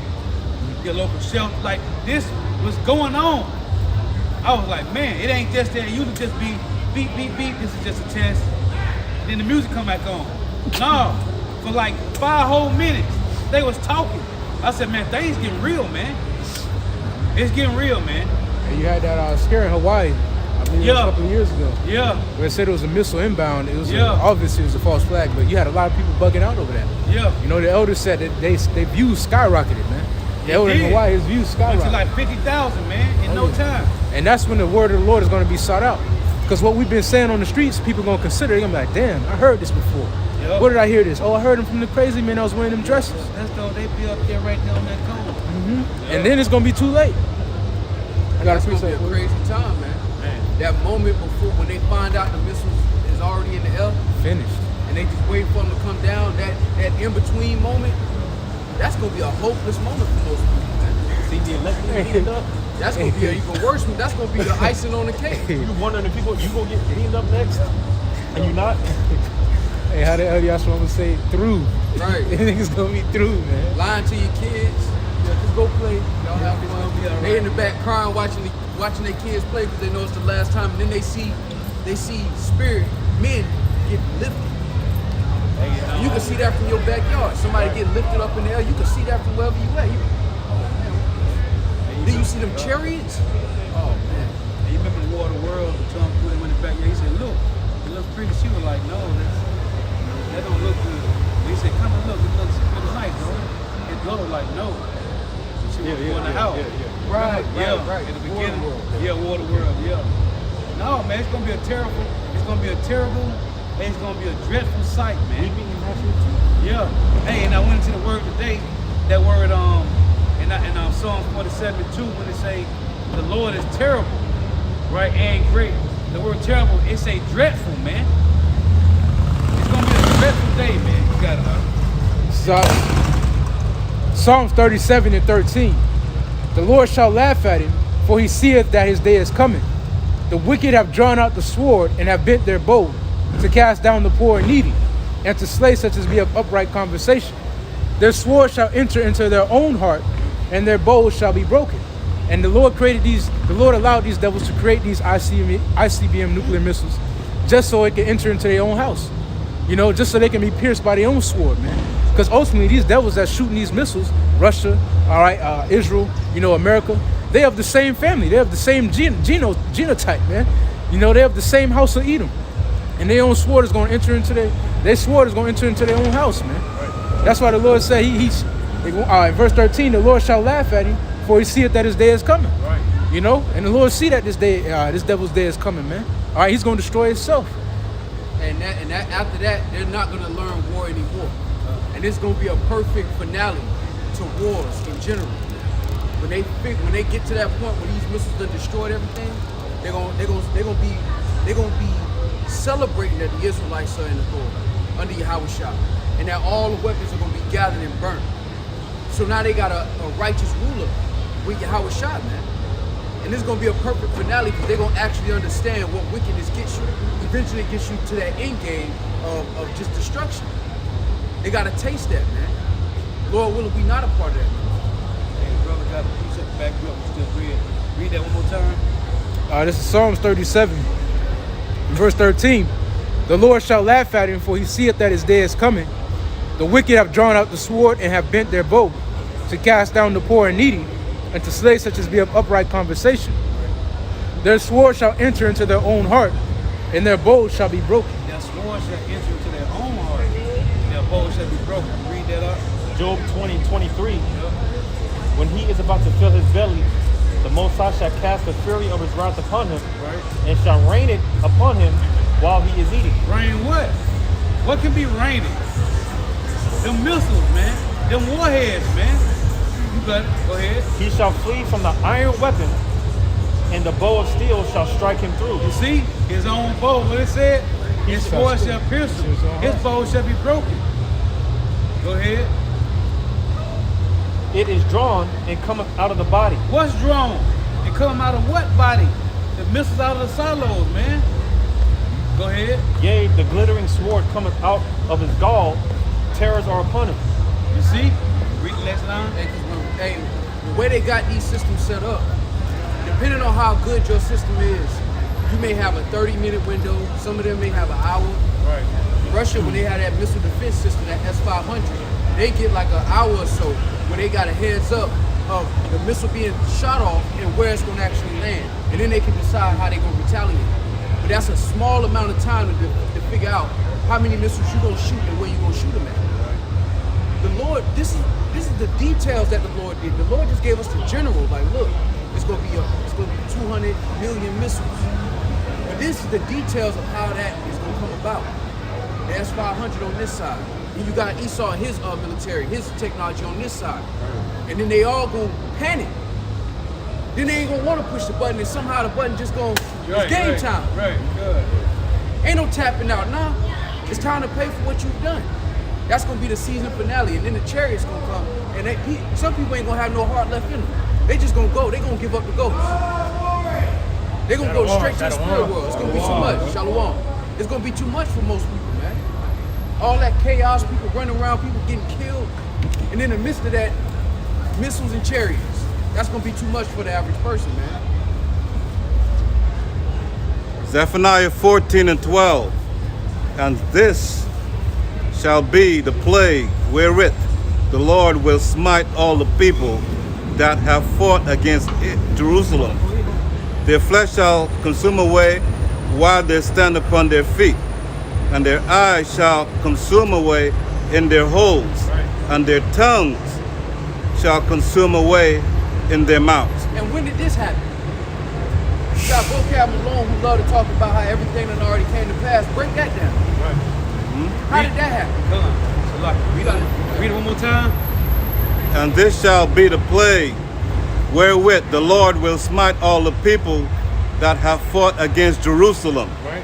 Their flesh shall consume away while they stand upon their feet, and their eyes shall consume away in their holes, and their tongue shall consume away in their mouths. And what technology can do that? Nuclear fire, man.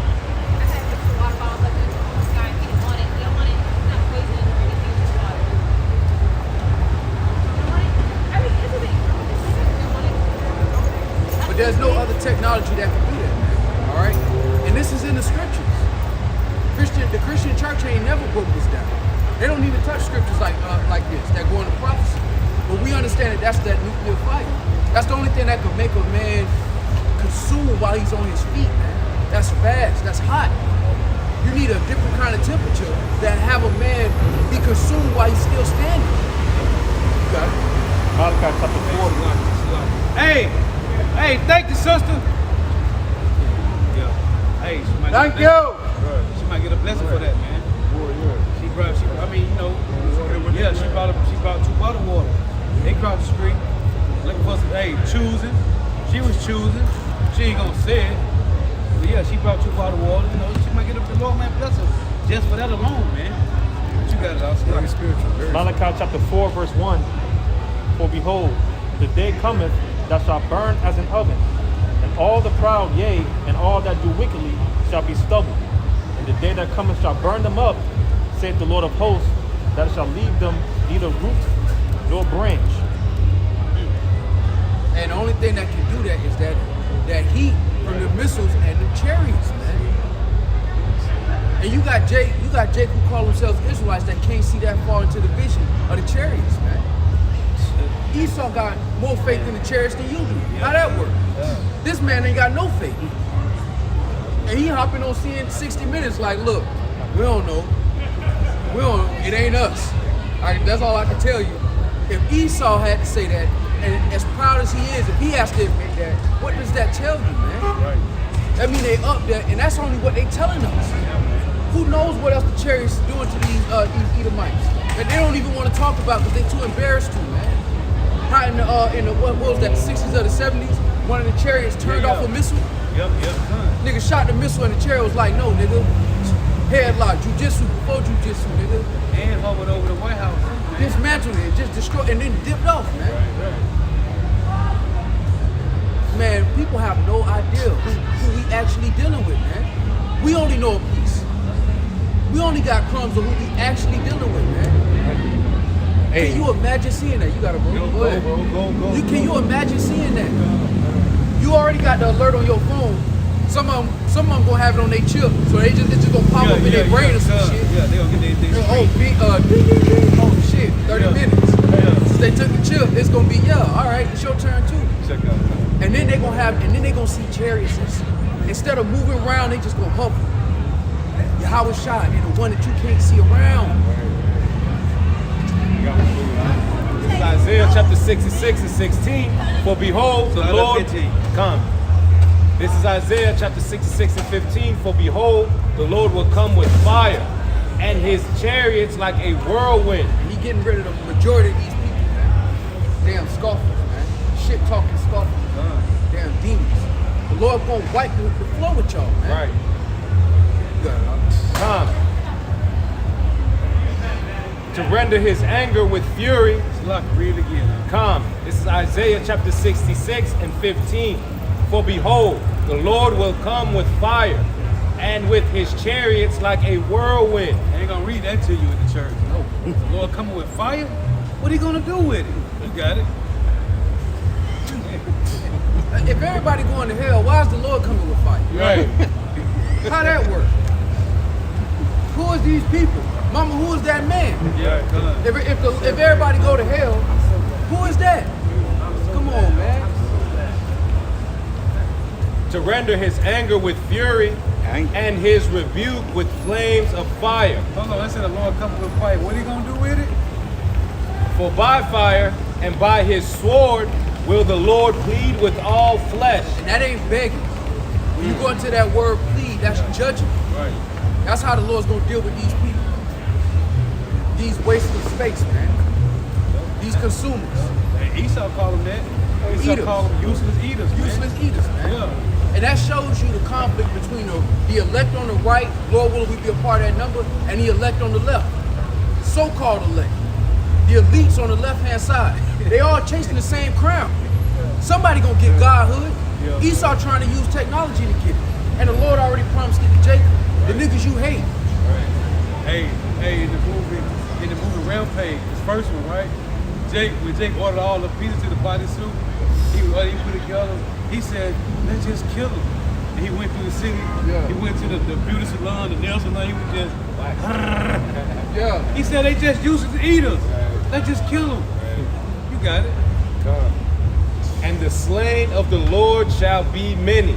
And that ain't talking about a shooting spree. That's a global event that the Lord talking about.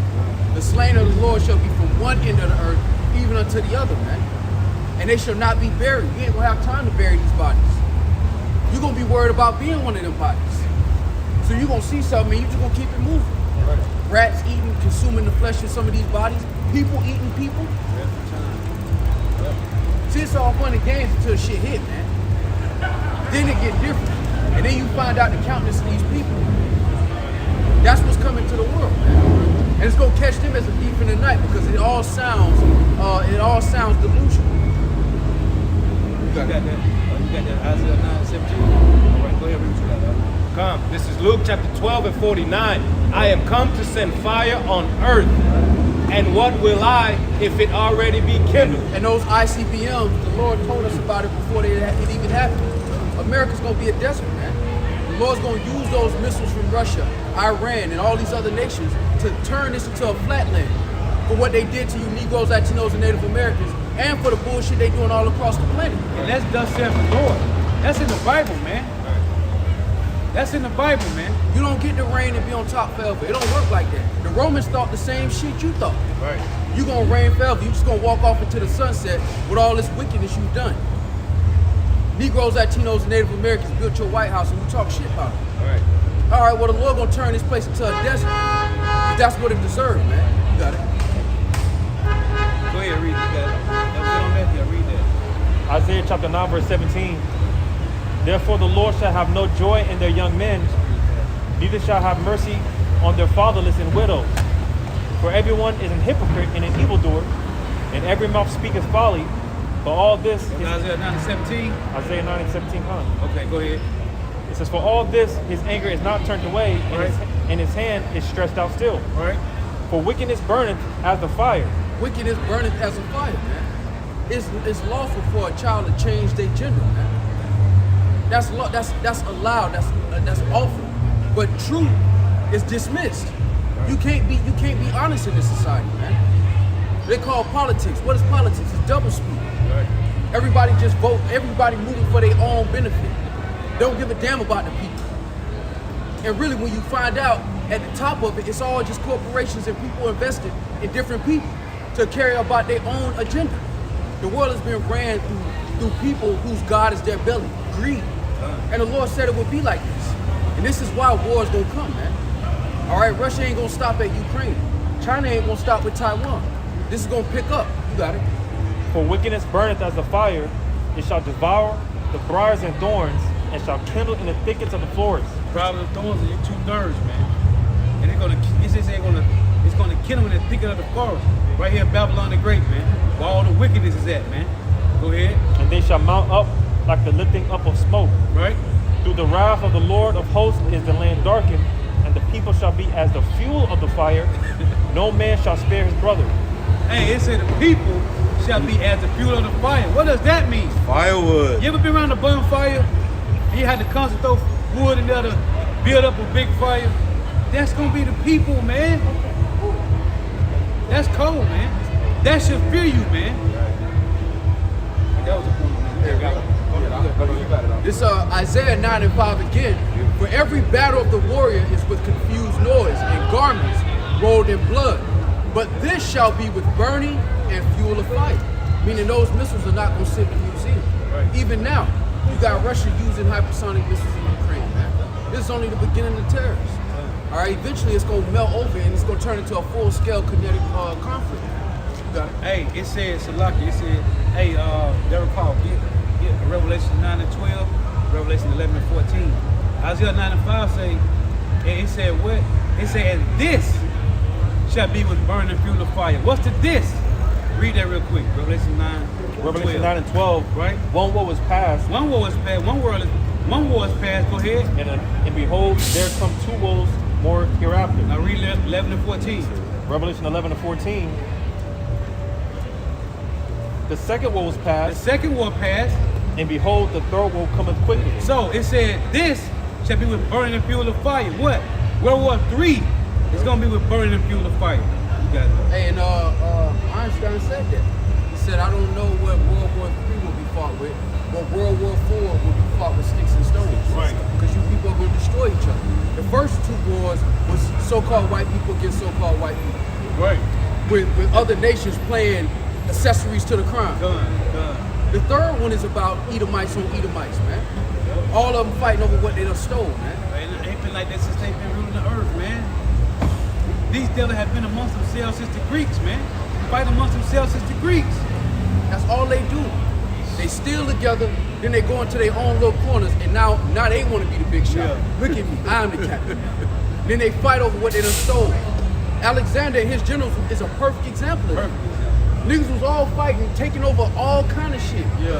Until the crown got up for grabs. Then them niggas all turned on each other. Same niggas that ate together. Yeah. Hey, Yeah. yeah, brother, I love you, brother. Yeah. They drinking, they getting drunk together. They was on a 12-year campaign with Alexander. Yeah. These niggas knew each other, man. Yeah, they were close friends, man. They grew up together, man. When you deal with Cassandra, and we was talking about that a couple weeks back, Cassandra killed Alexander's son the moment this man died, man. Yeah. He had his son put to death because he wanted that crown, man.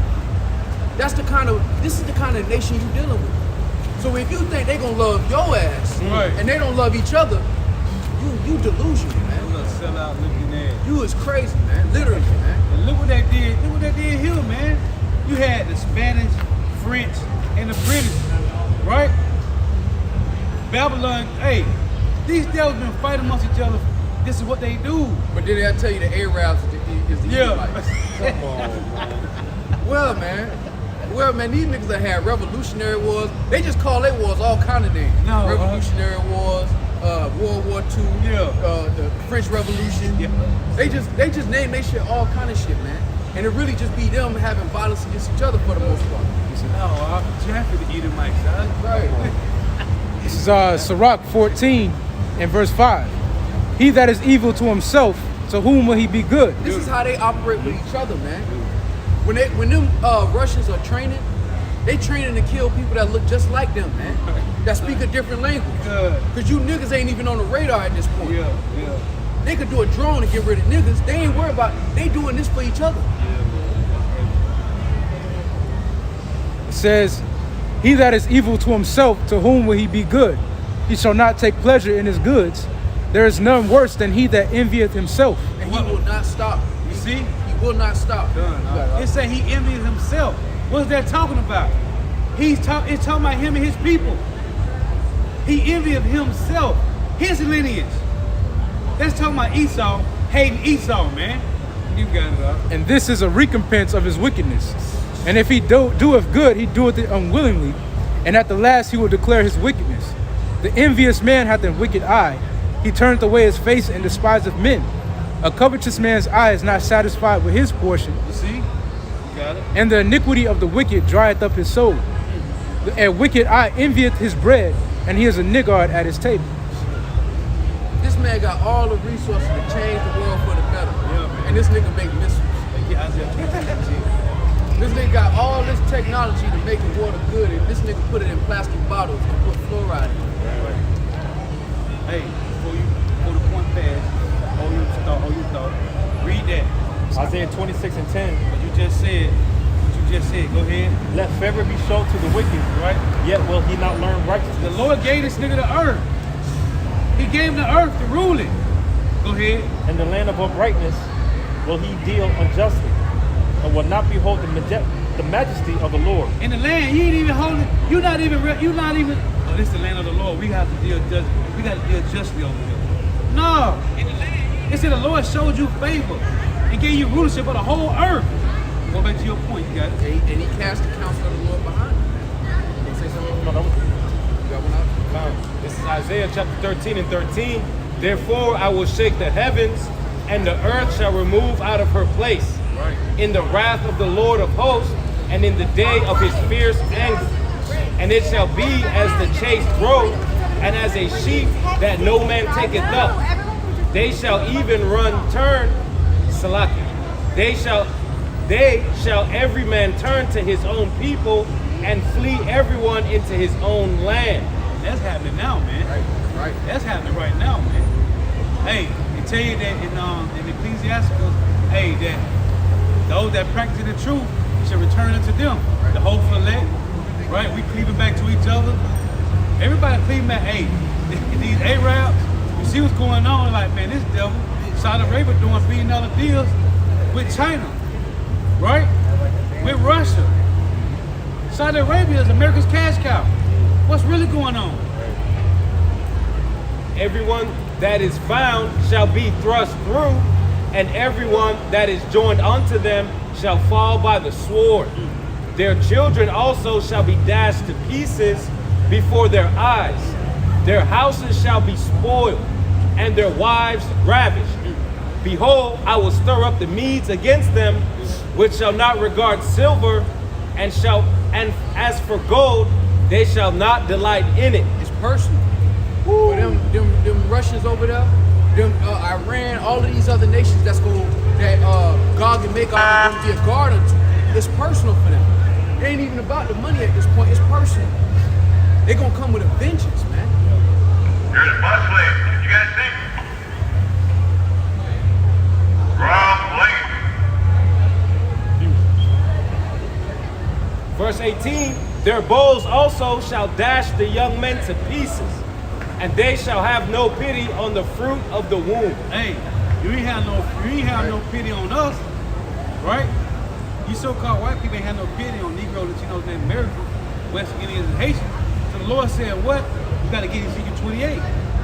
He said, these assembly of nations ain't gonna have no pity on you neither, man. Hey, so welcome. welcome. Welcome back. Yeah, welcome back. Like you never left. You did us like that. The Lord, hey, you messing with the master chess player, man. You got it. And the Lord put the proud spirit of you to believe you can defeat him. Yeah, man. You know how dumb you gotta you know how much sense that don't make? You can't even get to the bottom of the ocean and you think the Lord don't exist. How that work? How that work? That's crazy. Yeah, man. Their eyes shall not spare children, and Babylon, the glory of the kingdoms, the beauty of Chaldees' excellency. It say the glory. But it says in Jeremiah 51:7, Babylon had been a golden cup in the Lord's hand. You got it? Shall be as when God overthrew Sodom and Gomorrah. Hold on. There we go again. How did the Lord overthrow Sodom and Gomorrah? Well, today we got missing. And the Lord showed us then, it said Sodom and Gomorrah was overthrown with fire and brimstone. Revelation 9 say, by these three, by the fire, brimstone, and smoke. Go ahead. It shall be never inhabited, neither shall it be dwelt in from generation to generation. Right? Neither shall the Arabian pitch tent there, neither shall the shepherds make their fold there. See, it say neither shall the Arabian pitch tent there. America's cash cow is Saudi Arabia, and they leaving, man. They doing deals with the BRIC nations, man. You got it. And that goes into that petrodollar. Right. And most Americans don't understand how that whole system works. The way you able to get coffee at the price you get it is because the dollar is the world reserve currency, which means all they got to do is print it and ship it off, and then they get Kias and all kind of raw materials for paper. That's like you giving monopoly money and actually getting gold and things that actually have value. When that privilege is taken away, this place gonna fall. Verse 21, but wild beasts of the desert shall lie there, and their houses shall be full of doleful creatures, and owls shall dwell there, and satyrs shall dance there, salters shall dance there, and the wild beasts of the islands shall cry in their desolate houses, and dragons in their pleasant places, and her time is near to come, and her days shall not be prolonged. Get Isaiah 34. I think it's Isaiah 34 to say a line of confusion. Yeah, Isaiah 34. For the line of confusion. But you ain't gonna be able to tell one state from another is. The middle is. Isaiah 34 and 11. Yup. But the cormorant and the bittern shall possess it. The owl also and the raven shall dwell in it. And he shall stretch out upon it the line of confusion and the stones of emptiness. Say it's gonna be a line of confusion in America. You ain't gonna be able to tell Florida from Tennessee or Mississippi from Georgia. Florida from Georgia and Tennessee from Mississippi. You ain't gonna be able to tell, man. Texas from Arizona. It's gonna be a line of confusion. Everything gonna look the same because it's all gonna be burned. Oh, read that real quick. With the Psalm 49:11. Yeah. The book of Psalms, chapter 49, verse 11. You got something over there, let us know. You got something over there, let us know. Their inward thought is that their houses shall continue forever, Right. and their dwelling places to all generations. They call their lands after their own name. Right. So you got this guy, American Vespucci brother. His name is Scipios Asiaticus. That name Asian. Leo Scipio Africanus. They was brothers. Right? American Vespucci. Right. Italian mountainous navigator. You had Cristobal Colon. He named Puerto Rico, man. These are names of Edomites, man.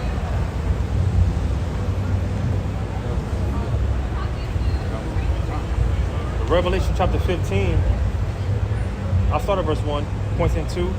Verse 1, and I saw another sign in heaven, great and marvelous. 7 angels having the 7 last plagues, for in them is filled up the wrath of the Most High. And I saw as it were a sea of glass mingled with fire, and them that had gotten the victory over the beast, and over his image, and over his mark, and over the number of his name, stand on the sea of glass, having the harps of the Most High. Now, this is ultimately the elect. You know, when the elect, when they get beamed up into those chariots, they're going to be in the heavens, looking down, mainly witnessing Babylon's destruction. Because contrary to what, you know, for the most part, we were all taught in the churches, going into that lake of fire, that's going to play out on earth. And that lake of fire is going to be America. And what's going to turn America into that lake of fire? The 200 million warheads that's going to hit this place. And the elect, they're going to see this. That's why we read it earlier in Revelation 11, how the elect, when they saw this, they were affrighted. They gave praises to the Most High, but they were affrighted. Because it's going to be a scary sight. Again, contrary to popular belief of what we were all taught, the second coming before the world, even when he calls Jesus, it's not going to be a day of hugs and kisses. It's going to be a very terrible day. Again, the elect are going to be affrighted. These are the ones that made it. And they're going to be witnessing this destruction like, God damn. Because the scriptures say how the righteous shall scarcely be saved. Right.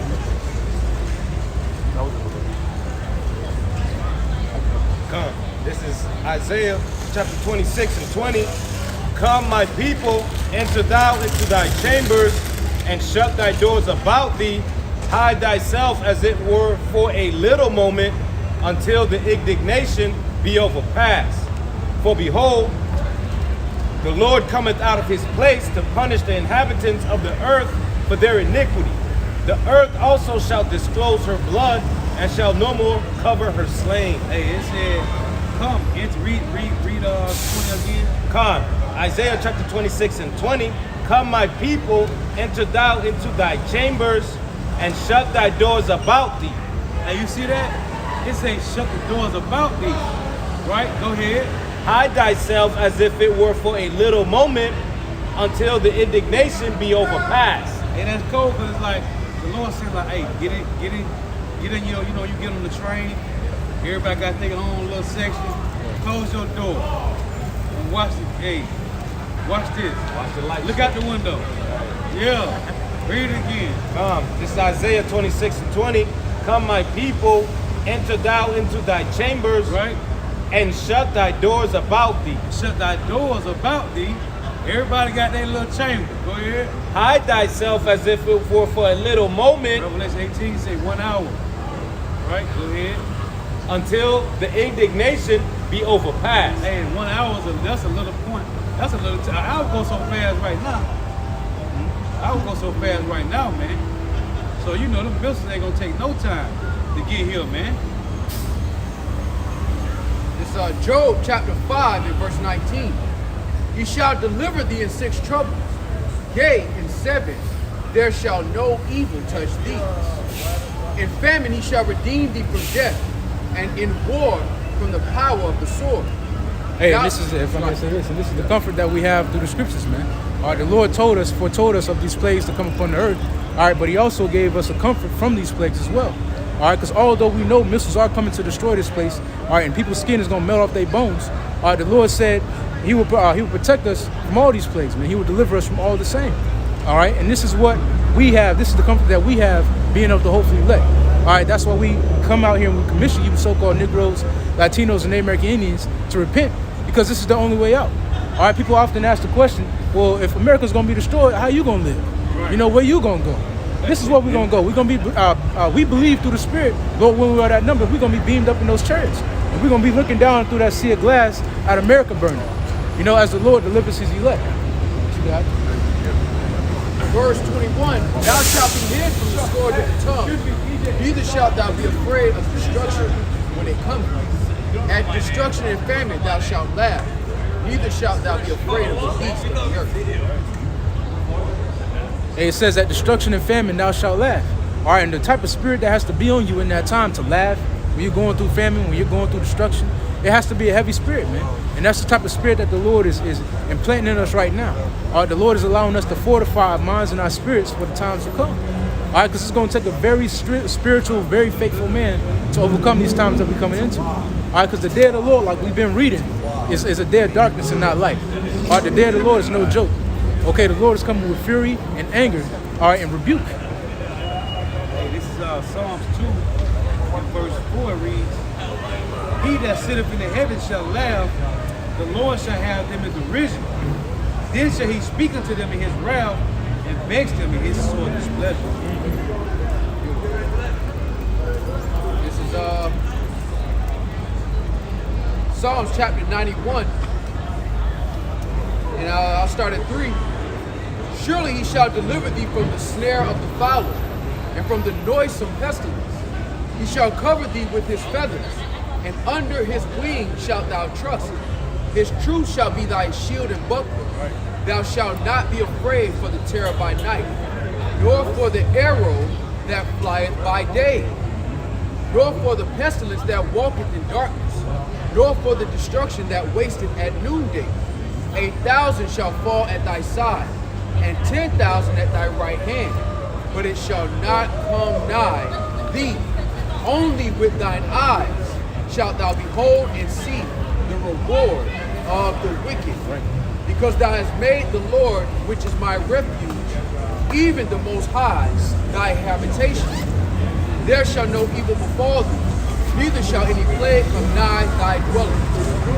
That precept said a lot. Yeah, man. You know, it said a lot.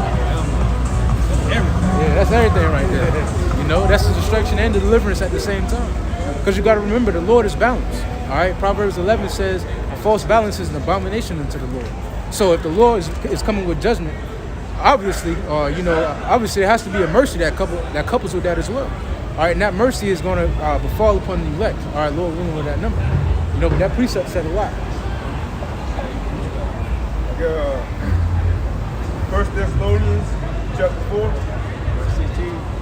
Starting at, I want to do 15 to 16. Go ahead, what else we got? Verse 15. You holding that? This is For this we say unto you by the word of the Lord, that we which are alive and remain unto the coming of the Lord shall not prevent them which are asleep. Verse 16. It say them that are alive and remain, meaning endure to the end, man. Lord willing, we good that number. Okay? Verse 16. For the Lord himself shall descend from heaven with a shout, with the voice of the archangel, and with the trump of God of the Most High, and the dead and Yahweh shall rise first. And those are talking about the brothers that die in this truth, you know, who have striven for the truth until death, you know, who have finished their course in this life, you know, but when the Lord returns, they're going to be one of the first ones resurrected with Yahweh Shah, you know, to bring vengeance and recompense upon the world. All right, this is why it's a beautiful thing to strive for this truth, man. All right, to die in this truth, because in dying in this truth, it's an honor.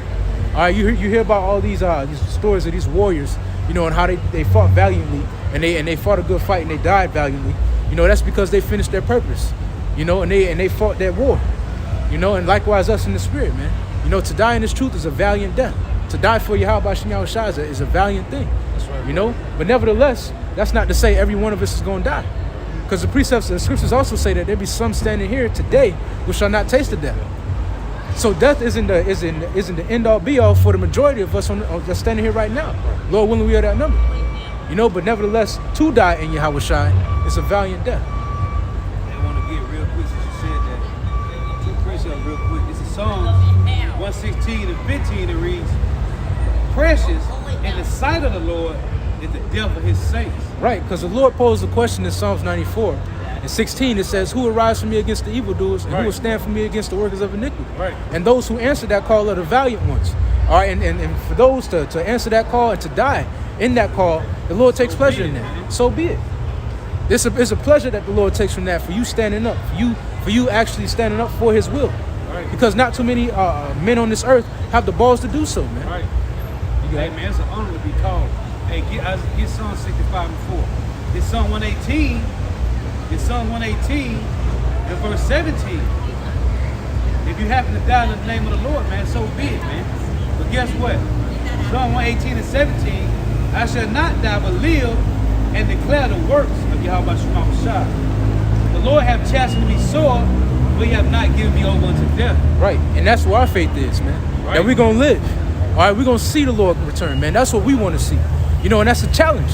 And I challenge each and every one of you brothers to think like that, man. You know, it's not just the worst case scenario, man. Right. The best case scenario has been revealed unto us, man. So challenge yourself to think about, what if you do live, man? You know, what if the Lord do deliver you? That's the things that you should be pondering on. Because when the Lord do it, He gonna show up and show the fuck out, man. The Lord gonna get you. The Lord getting ready to do this thing, man. It's gonna be spectacular. But we shall live, Lord willing, we are that number. You know, that's the faith that's within us. So real quick, let me read this. Hebrews 10 and 35. Cast out away therefore your confidence, which have great recompense of reward. For you have need of patience, that after you have done the will of Yahweh Shemashah, you might receive the promise. Right, and therein lies our confidence. That as long as we do the will of Yahweh Shemashah, Yep, man. all right, that reward is coming. Yep, man. We know the Lord to be a faithful, we know the Lord to be a man of His word. All right, we went through those curses, right? We still in them. All right, we went through the falling away. We went through the rebuilding. All right, we know the Lord to be a man of His word. So how much more when it comes to His mercy, when it comes to those promises, man? Read that real quick. Psalm 65 and 4. Yep. Blessed is the man whom thou chosen and causest to the Blessed is the man whom thou choosest and causest to approach unto thee. Right, and it's a strong chance that we are of that chosen. You know, because not too many have been called. You know, it says many are called, but few are chosen. You know, just the fact that we've been called into this truth. Not too many standing in great boldness. Not too many are standing in that great boldness, man. Not too many men are out here on the highways and byways preaching 100% truth. Not too many men have reformed their life sincerely. You know, not too many men are worshiping Yahweh Shai in sincerity and in truth. So it's a very good chance that we could be of that elect, and that's how we have to think. We have to put therefore on as the elect. Say put on therefore as the elect, man. And to put on, that's the mentality. Psalm 118 is so beautiful because it says, I shall not die but live. That's the mind. The scriptures say, ye that fear the Lord hope for good. Right. Imagination is free. Why not imagine the best case scenario? Right. Yeah, man. Right. He said it's men that have been born for the last time and came through a woman. Right. What is that talking about? Right. And that's I mean, this is the last time some brothers will ever have to be nursed by a woman again. Right, man. It's over with. Yeah. For some brothers, this is the last time. You didn't have to be a toddler. This is your last time. For some brothers, like that's what Yahweh Shah said. Like basically, there's men that are not going to have to go through being born on the earth again. They were born for the last time, literally. And that's the mindset that you got to enter into this battle with, man. You know, because like any battle you enter into, you got to go into it with a victory mentality, expecting that you're going to win, expecting the best case scenario. Because if you go into a battle thinking that you're going to lose 10 times out of 10, you're going to lose, bro. So coming into this battle that we're coming into, we have to take on the mindset of the elect. All right, when it says put therefore on as the elect, it don't mean lift up yourself like with pride. Yeah, I got a seat on the chariot. No. It means having a good expectation of what the Lord has in store for you. You know, understanding what the will of the Lord is, all right, and what the reward of the Lord is, as long as we continue to do His work. Psalm 65 and 4. Blessed is the man whom thou choosest and causest to approach unto thee, that he may dwell in thy courts. Right.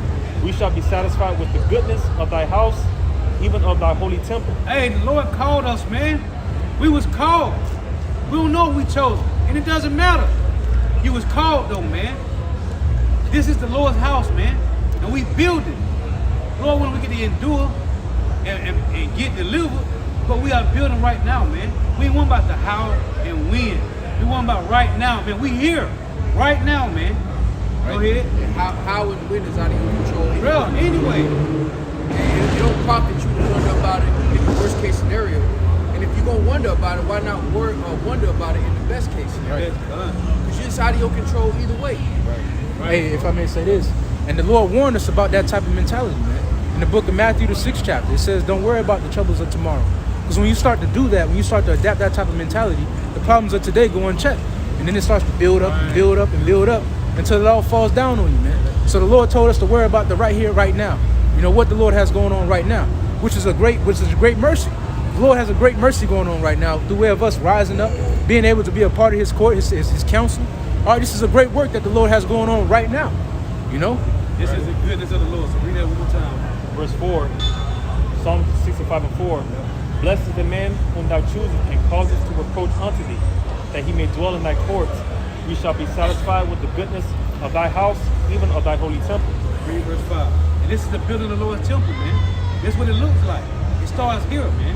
You got it. By terrible things in righteousness, wilt thou answer us? You see, it said by terrible things in righteousness will the Lord answer us, man. And you think when we go through these trials and tribulations, these adversities and afflictions, this is how the Lord answering us, man. Read that again. By terrible things in righteousness wilt thou answer us, Right. O power of our salvation, That was it. who art the confidence of all the ends of the earth and of them that are afar off upon the sea. Yeah, man. That's talking about the elect that scattered across the four corners of the earth, man. Yeah, man. But this, hey, we here, man. You got them, Walker. This is Proverbs chapter 3 and 25. Be not afraid of sudden fear, neither of the desolation of the wicked when it cometh. For the Lord shall be thy confidence and shall keep thy foot from being taken. Come on, man. Beautiful. We got it out. Bring it out. This is Psalms 116, 15. Yeah, I just read that spirit. Bring it out. Bring it Okay, out. all right. The precious in the sight of the Lord Yahweh is the death of the saints. Right. And you got to think too, man. When the Lord say, hey, pick up your cross and follow me, what was he saying, man? He told him, hey, put off from this world, right? You put on a new man. They tell you in Romans 6, when we died, when we woke up to this truth, our old man died, man. And our new man is living with Yahushua. So we spiritually, we carnally died and spiritually woke up, man. That carnal flesh died away, even though we boxing with it every day. But it's dead till, man, you know you only go and hit another blunt. You know you won't. No, I'm good, bro. Right. I'm finna hit this yayan and call it a deal. Right. I'm finna get this strong drink and call it a deal. I don't need no weed, man. That's that carnal flesh. We ain't dealing with that, man. And if you don't exercise your spirit, your carnal flesh gonna beat you up every time, man. Yeah. Without the Lord, it's a matter of time.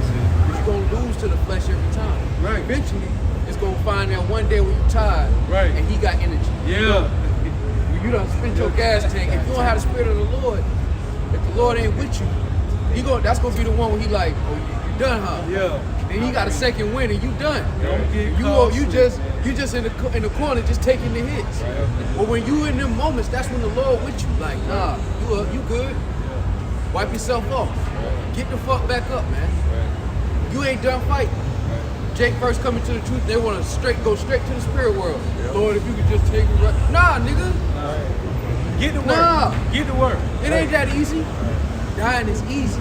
Nah.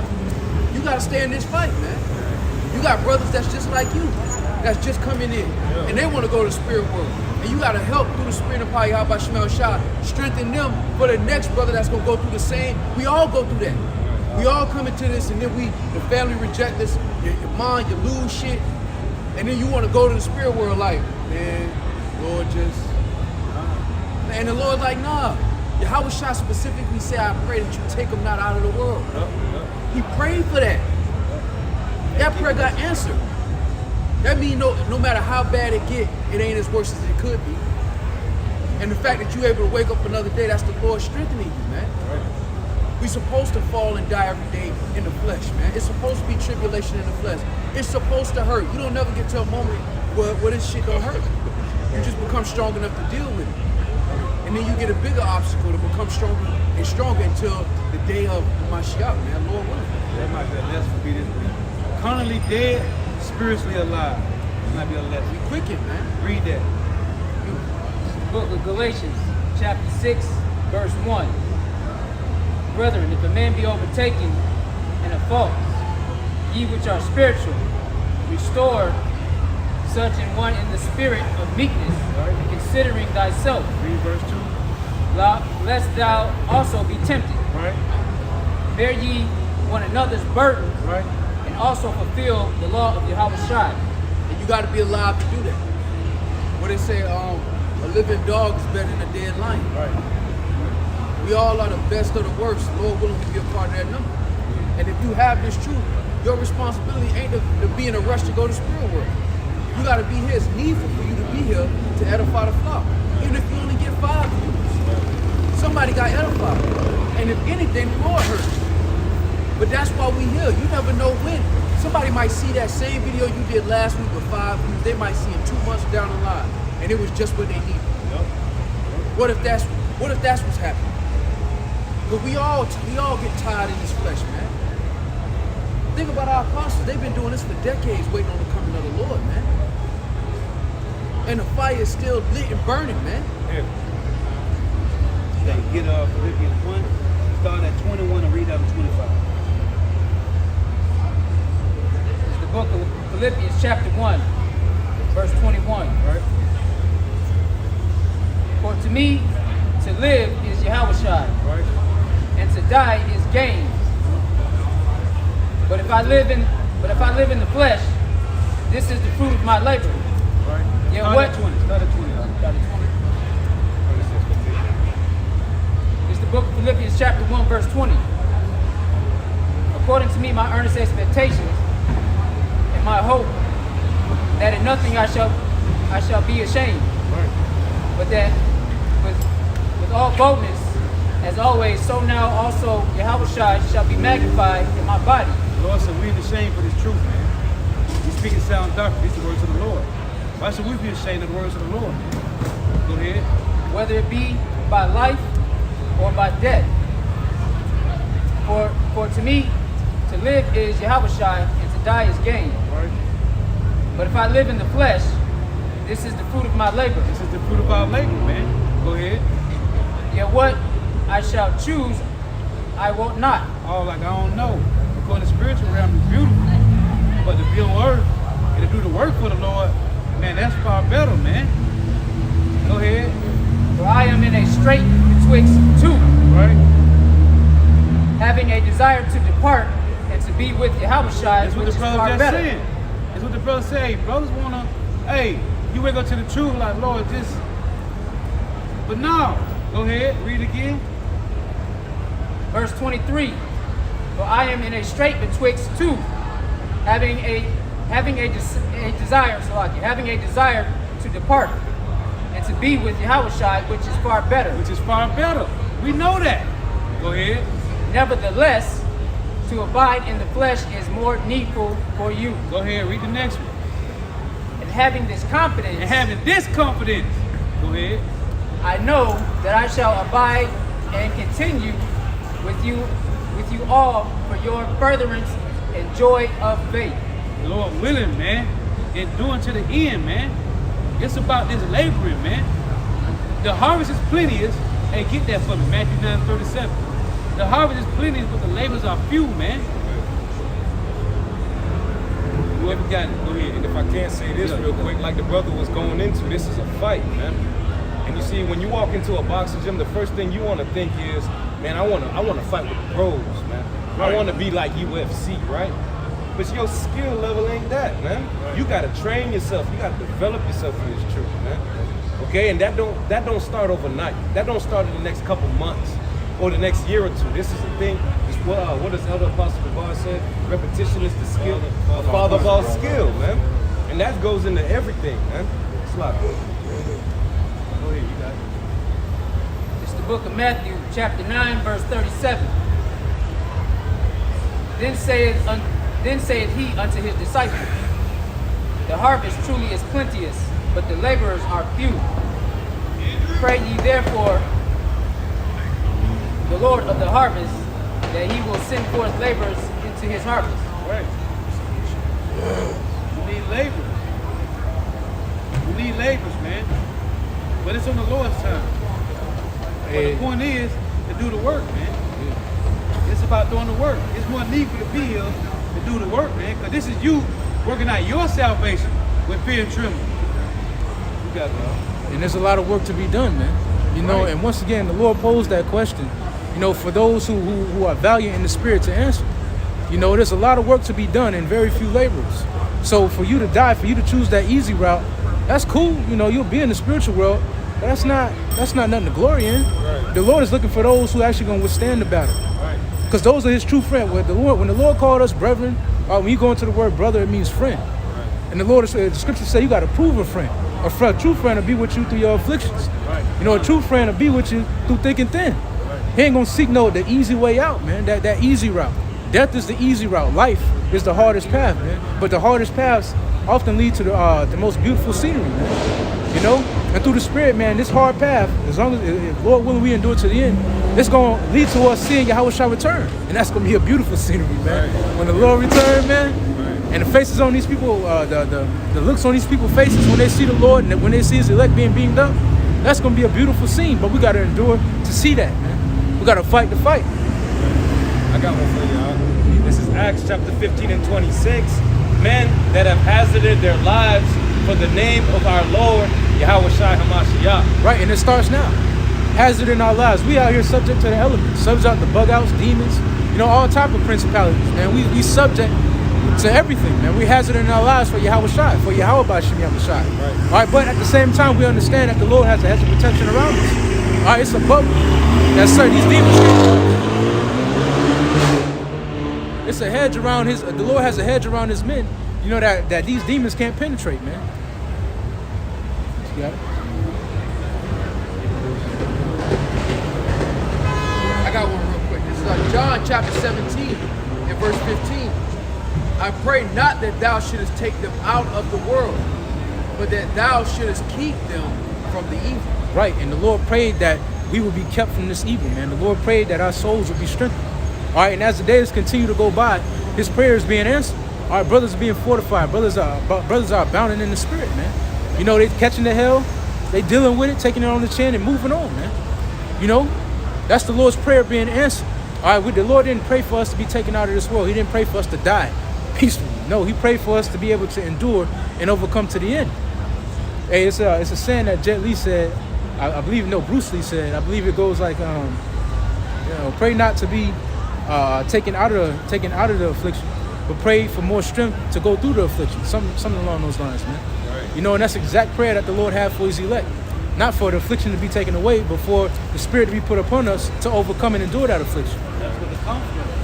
That's where we got the conflict, man. I was looking for you guys earlier, but I went down to the other guy because I didn't know what time you guys were coming. Hey, it is what it is, bro. Yeah, I can't read next time. Okay, brother.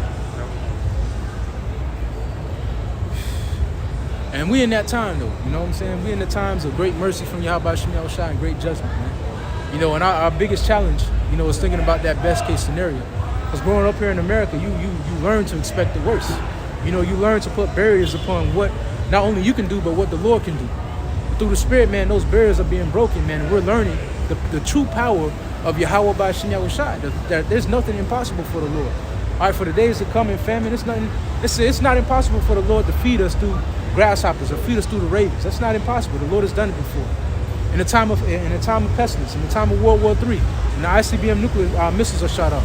It's a light thing for the Lord to beam us up into them chariots or give us a way of escape. You know, this is the power that we're dealing with. What you got it? Any of y'all brothers got something? I got one. My baby. Ecclesiasticus or Sirach, chapter 6, verse 7, it says, if thou wouldest get a friend, prove him first, and be not hasty to credit him. Right, and right now is the proving period that the elect are going through. All right, the Lord is proving his true friends through adversities, through afflictions. All right, through the hell that we catch. We're being proved.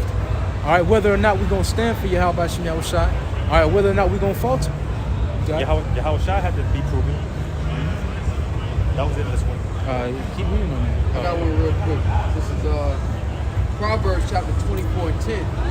If thou faint in the day of adversity, thy strength is small. So when we first come into the truth, the reason you want to go into the spirit world so quickly is because your strength is small in the spirit. Because you just, like that scene from The Matrix, why do my eyes hurt? Because you've never used it. We never had to exercise faith in the world. So when we first come into this truth and we find out all of these plagues coming to the earth, we don't have that faith, that confidence in the Lord at that moment in time that we can endure the affliction and the chastisement. So that's why Jake being a race to go to the spirit world, and because we're tired of this place. But then when the Lord's supping with you, you find out that there's more strength in you, in your spirit, than even you know you got. And that's why the Lord puts certain battles on you that you don't know if you're gonna get out of it. That's how you get stronger. There wouldn't be a miracle if you knew how it was gonna happen for you. There wouldn't be hope if the Lord told you in detail how you were gonna be delivered. There would be no need for faith or hope. This is why this is the exercising of our faith. All right, that's why we have to continue to endure through the Spirit, because your strength is increasing through the Spirit of the Lord. back in Sirach chapter 6, verse 8. For some man is a friend for his own occasion, and will not abide in the day of thy trouble. Right, and some people are a friend of Yahushua for an occasion. You know, some because it makes them seem knowledgeable. You know, some because it's a fad. You know, it seems good at first. You know, but then when adversity comes, they fall right off, because really they wasn't here for what this truth is really about, which is endurance, man. Which is about faith, man. Which is about fighting for the Lord until death. This is the mission that we've been given, man. And like the brother said, man, what the Lord is doing right now by us catching hell and affliction is drawing out what was already in us. You know, the reason why you were able to overcome that hell that you caught is because it was already in you to overcome it. The strength was already in you. You just had to be pushed in order for it to come out. You know? And if I may say this, bro, real fighters fight, man. Okay? You're going to take losses. You're going to take draws. You're going to take W's. But at the end of the day, your job is to fight. Okay? And you can't be worried about the politics of fighting. Okay? You can't be worried about the judges. They're outside of the ring. You can't be worried about the crowd. They're outside of the ring. The cameramen, the announcers. You got to go put that work in the face of adversity. Okay, go ahead, bro. Yeah, you got it, man. Like the brother said, true fighters fight. You know, when you go into these MMA boxes, man, these warriors on this side of the, these warriors on this side of the earth, you know, they ain't worried about if they're gonna lose or not. You know, they ain't worried about, oh well, shit, he done went through more training. I'm just a young. They ain't worried about none of that shit. Because when they enter into that octagon or they enter into that ring, it's hands up. They ready to go. Right. It's balls to the wall at that point. Because they understand that's their life. For the majority of them, that's their livelihood. That's how they live or die. That's how they feed their family, man. So that's when they go into that ring, it's deadly serious. Right. And for us, man, the whole world is our ring. So we got to enter into it deadly serious. I got one for y'all. This is Ephesians chapter 3 and 12. Salaki, I'm going to start at 11. According to the eternal purpose which he purposed in Hamashiach Yahushua our Lord, in whom we have boldness and access with confidence by the faith of him. Wherefore I desire that ye faint not at my tribulations for you, which is your glory. Right, and these tribulations are leading to our glory. All right, every single trial that we face, understand that it's working toward your glory, man. All right, there's an attribute that you gain from each trial that you go through. You gain patience, you gain more wisdom, you gain more faith. All these things are leading towards our glory. Because at the end of the day, when the true trial of our faith hits, all right, it's going to come up to whether or not it's going to be down to the training that we've received. You know, it's going to be down to the characteristics that we've accumulated through the spirit of power Yahweh Shemel Shai. And how can you practice faith without it applying itself to you? You see what I'm saying? If your bills come short, you know the Heavenly Father is going to have faith to do that. And when he does that, that's when your faith gets applied.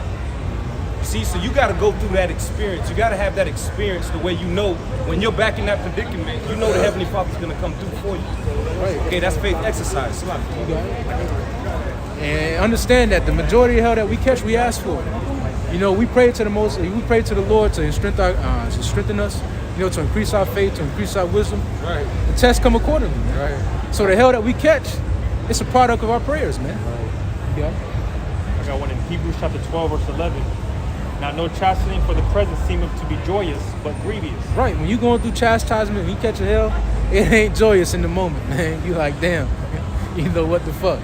But it's gonna go on to say. And if I may say real quick, because, you know, while you're catching the hell, it seems like in eternity, but in reality, the scripture's talking about how we're only suffering for a moment. You know, but reading on it says, but grievous, nevertheless, afterward, it yieldeth the peaceable fruit of righteousness unto them which are exercised thereby. Right, it said afterward, meaning after you overcome it. It says you have to overcome it for those peaceable fruits of righteousness to be yielded within you, man. You know, so although it may not seem joyous at the moment, you know, you catching hell, afterward it's gonna yield those peaceable fruits of righteousness, man. I got one for you, brother. If I can say this, integrity is priceless. We're being exercised in integrity. A king with integrity, that's priceless. That's what we're learning, we're developing that. That's why the rich sit in low place. It's hard to maintain integrity in a lower state. when you high off the hog, it's easy to. But when you uncomfortable and you have to maintain integrity, that's what provides strength. That's how we grow.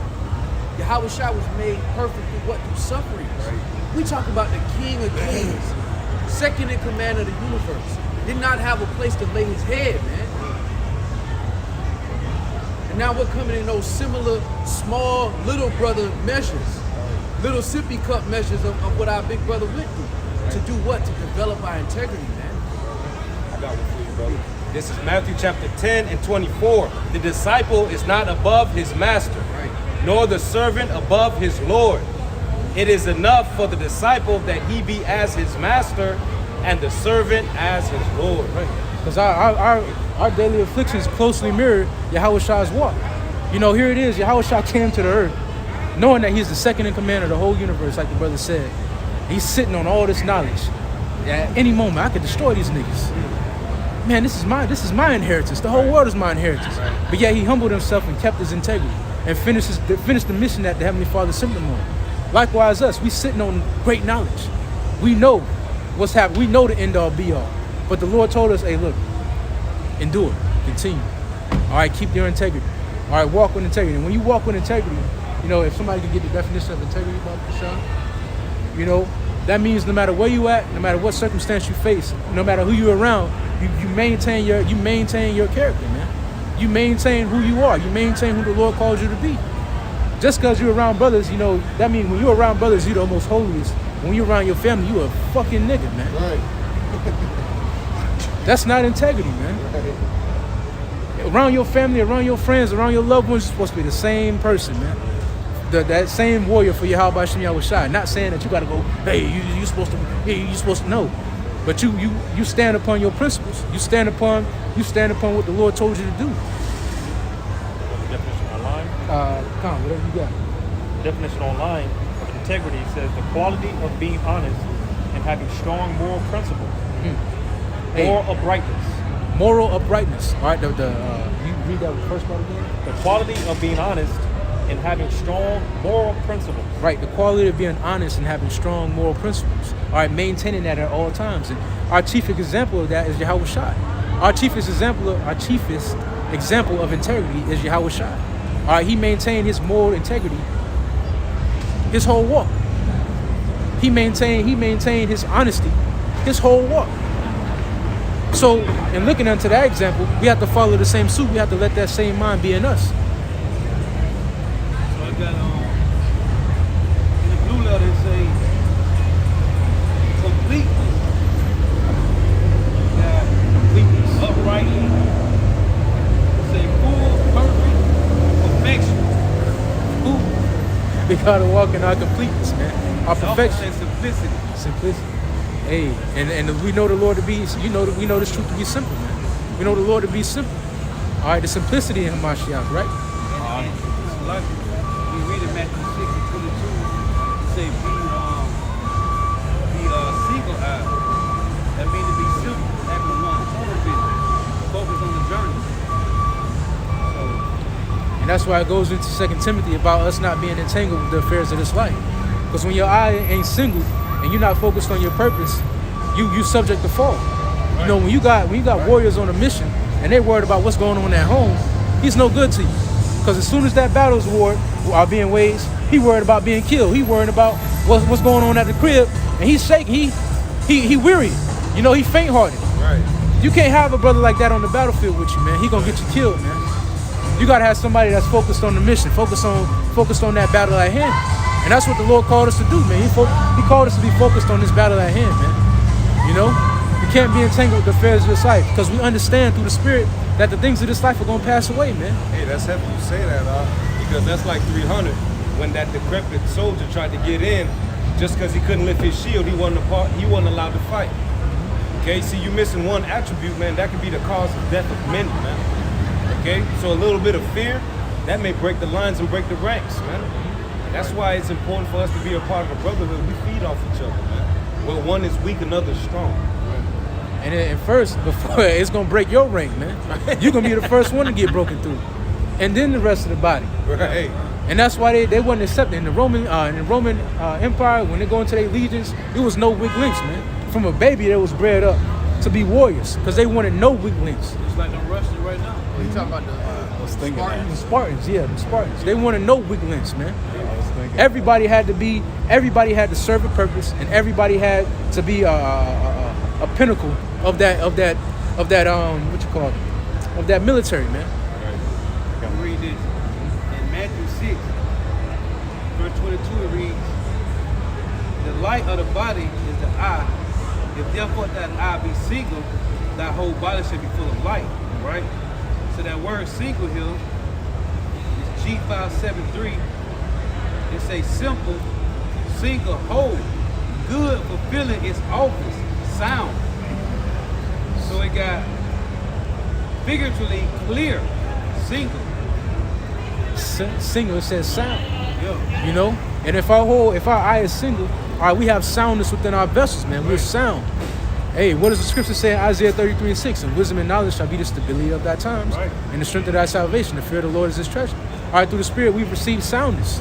All right, with a singleness of eye, you know, which allows us to be whole, to be complete through the Spirit. It said clear, right? That's tongue, that's that vision, man. ISO. Your eyes single, you focus, man. That means ain't nothing can affect you, man. Because it's about you focus on, hey, Yahushua said, I came to do my Father's will. I'm about my Father's business. We about the Father's business, man. When you handling business, when you got a talent and you handling business, hey, if you don't handle business, what happens? The Lord said He gonna come and take that what you got. That means you ain't using, and you ain't handling business. Right. And these Edomites, they know. These Edomites, they know you can't mix business with pleasure. Yeah, they know. Okay? You keep your woman at your house when you're on the battlefield, man. Okay? There's certain things you just can't partake in when you keep your mind in a battle, man. We're trying to win the war, not just the battle. So real quick, this is Deuteronomy chapter 20 and verse 5. And the officer shall speak unto the people, and this goes into the law, saying, what man is there that hath built a new house, and hath not dedicated it? Let him go and return to his house, lest he die in the battle, and another man dedicate it. Verse 6, and what man is he that hath planted a vineyard, and hath not yet eaten of it? Let him also go and return unto his house, lest he die in the battle, and another man eat of it. Now this is the law. So literally, if you had a man who had a new home, he couldn't go to war, because the Lord already knew his mind was going to be on that house. If he ain't dedicated. And if he ain't tasted his own vineyard, he couldn't go to war because the Lord already knew he was going to be on the battlefield saying Khan and thinking about his vineyard. Oh, is that the one we talk about? You marry a wife? If you have a new wife, I was about to get to it. Deuteronomy 20 and 7. And what man is there that hath betrothed a wife and hath not taken her? And that shows you the difference between betrothed and her actually being his wife. Right. All right? Let him go and return unto his house, lest he die in the battle, and another man take her. And the officer shall speak further unto the people, and they shall say, what man is there that is fearful and faint-hearted? Let him go and return unto his house, lest his brethren's heart faint. Yeah, that's cold. Joshua, chapter 7. I got that. Go ahead. So since you got it. Real quick, let him go and return unto his house, lest his brethren's heart faint, as was his heart. Because when you go into the ancient world, those battles that were side by side, if men started running, the historians tell you that a lot of men died on the battlefield running from the enemy. Because at that time, well, that's what happened. Like if you fighting head up, and then you fighting, and you look to the right, and he fighting, Yeah. but then you look to the right, and then you say, damn, where he went? Yeah. And you see him hauling ass. The bravest warriors ended up dying first, because they were the ones that stood their ground the longest. Yeah. And the ones that's why when one ran, most of them ran. Because if you were the last one caught up, everybody who wanted to catch a body that night, you they body. Right. If you by yourself. That's why the scriptures talk about if they're fearful, just stay home. Let 'em go Because if home, he man. run, it's gonna make the other brethren, they're gonna be like, man, I don't wanna be the last one catching all these swords. Because hey, it's like fear is like a plague, man. Yeah. It hops on the people. Yeah. You know, if you've ever played competitive sports, we oftentimes, like basketball, for example, and you go into the gym and you see the other team dunking, and your team just doing layups, you know that you had that one person on your team like, damn, man, we gonna lose, and the rest of your team get disenchanted too. It's like That's a how it play. goes.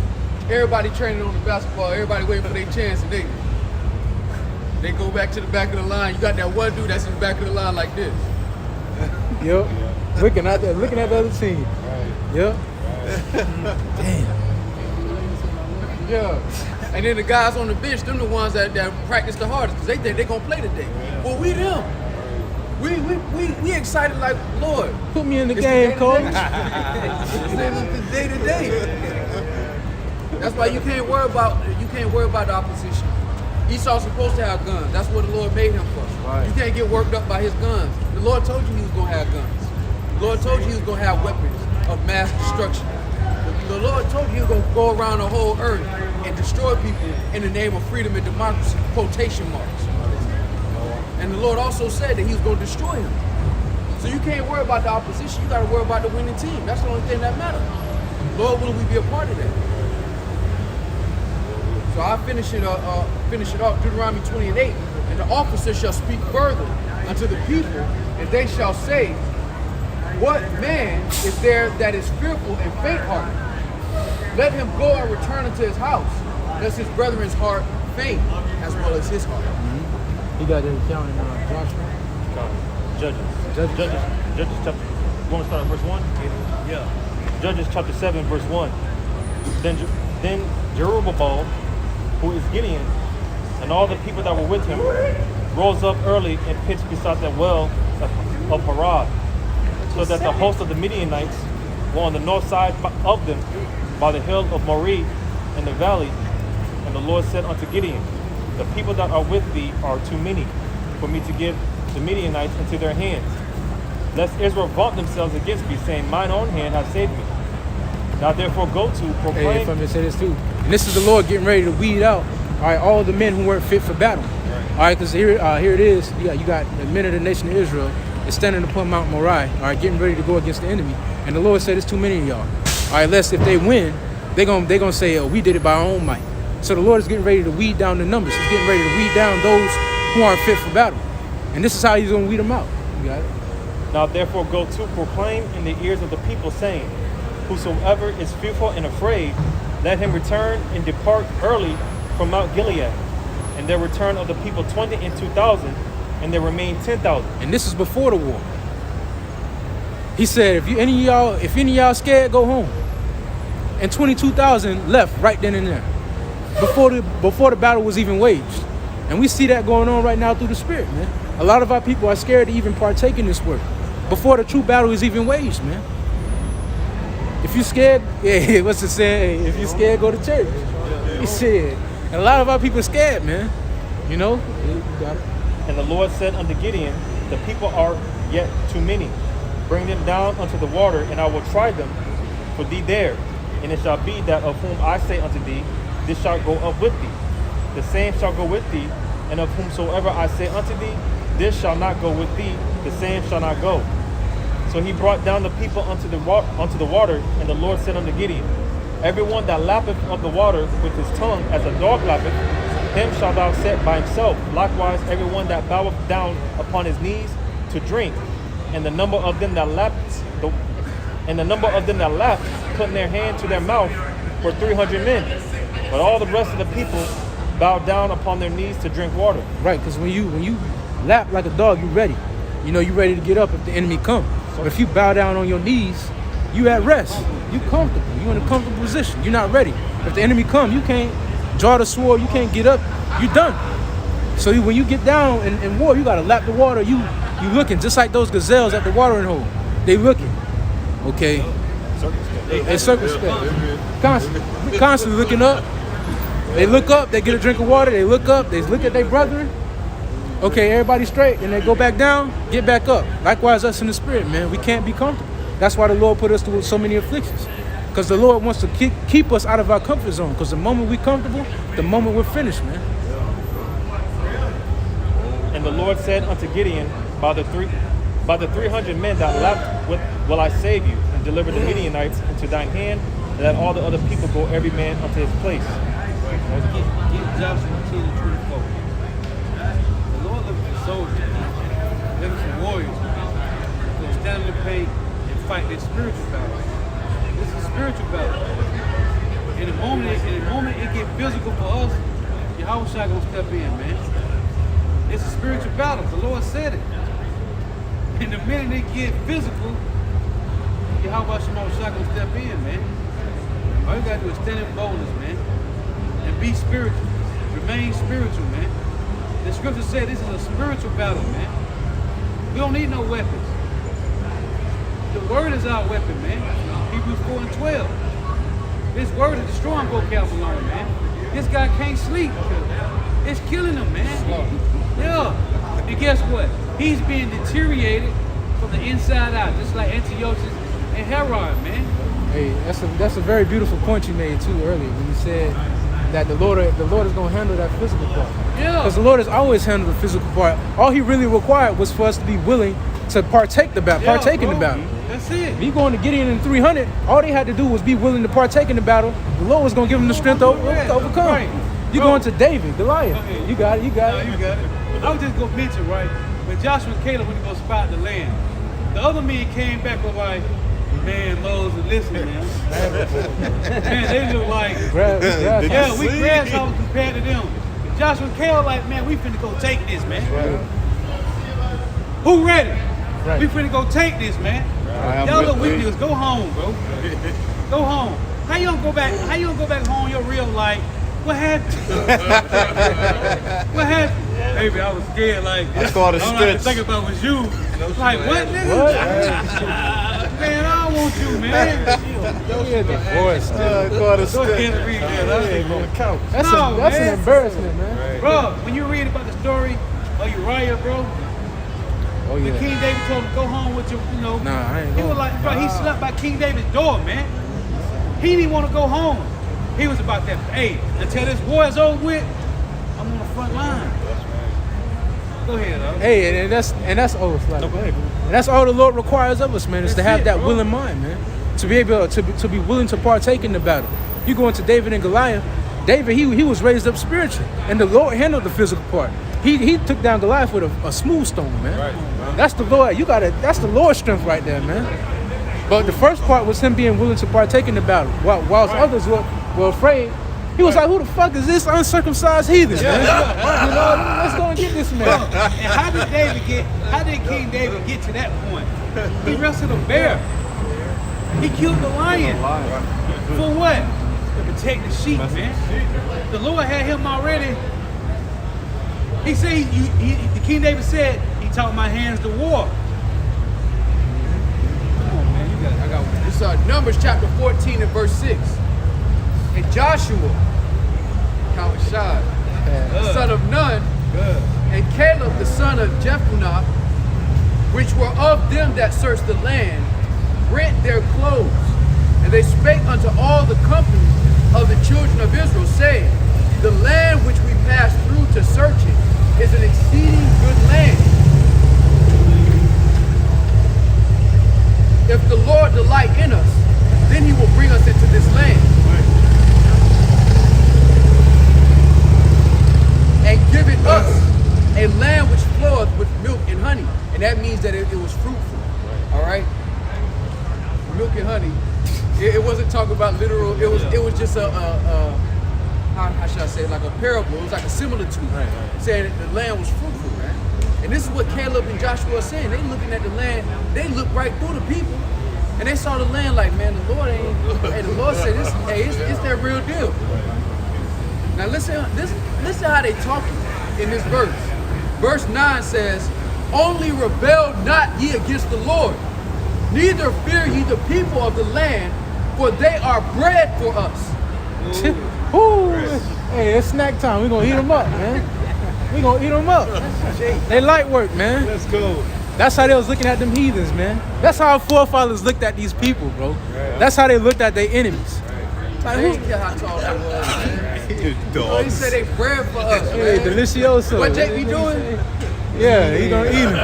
eating over here. Delicioso, man. Hey, and through the spirit, if you think about it, I keep going back to 300, because even when they was at the lowest number, right, and they had the odds against them, what did he tell us? The messenger to go back and speak victory. Okay, because see, the troops to come, they gotta know why they're fighting. They gotta know that they had a purpose before them. See what I'm saying?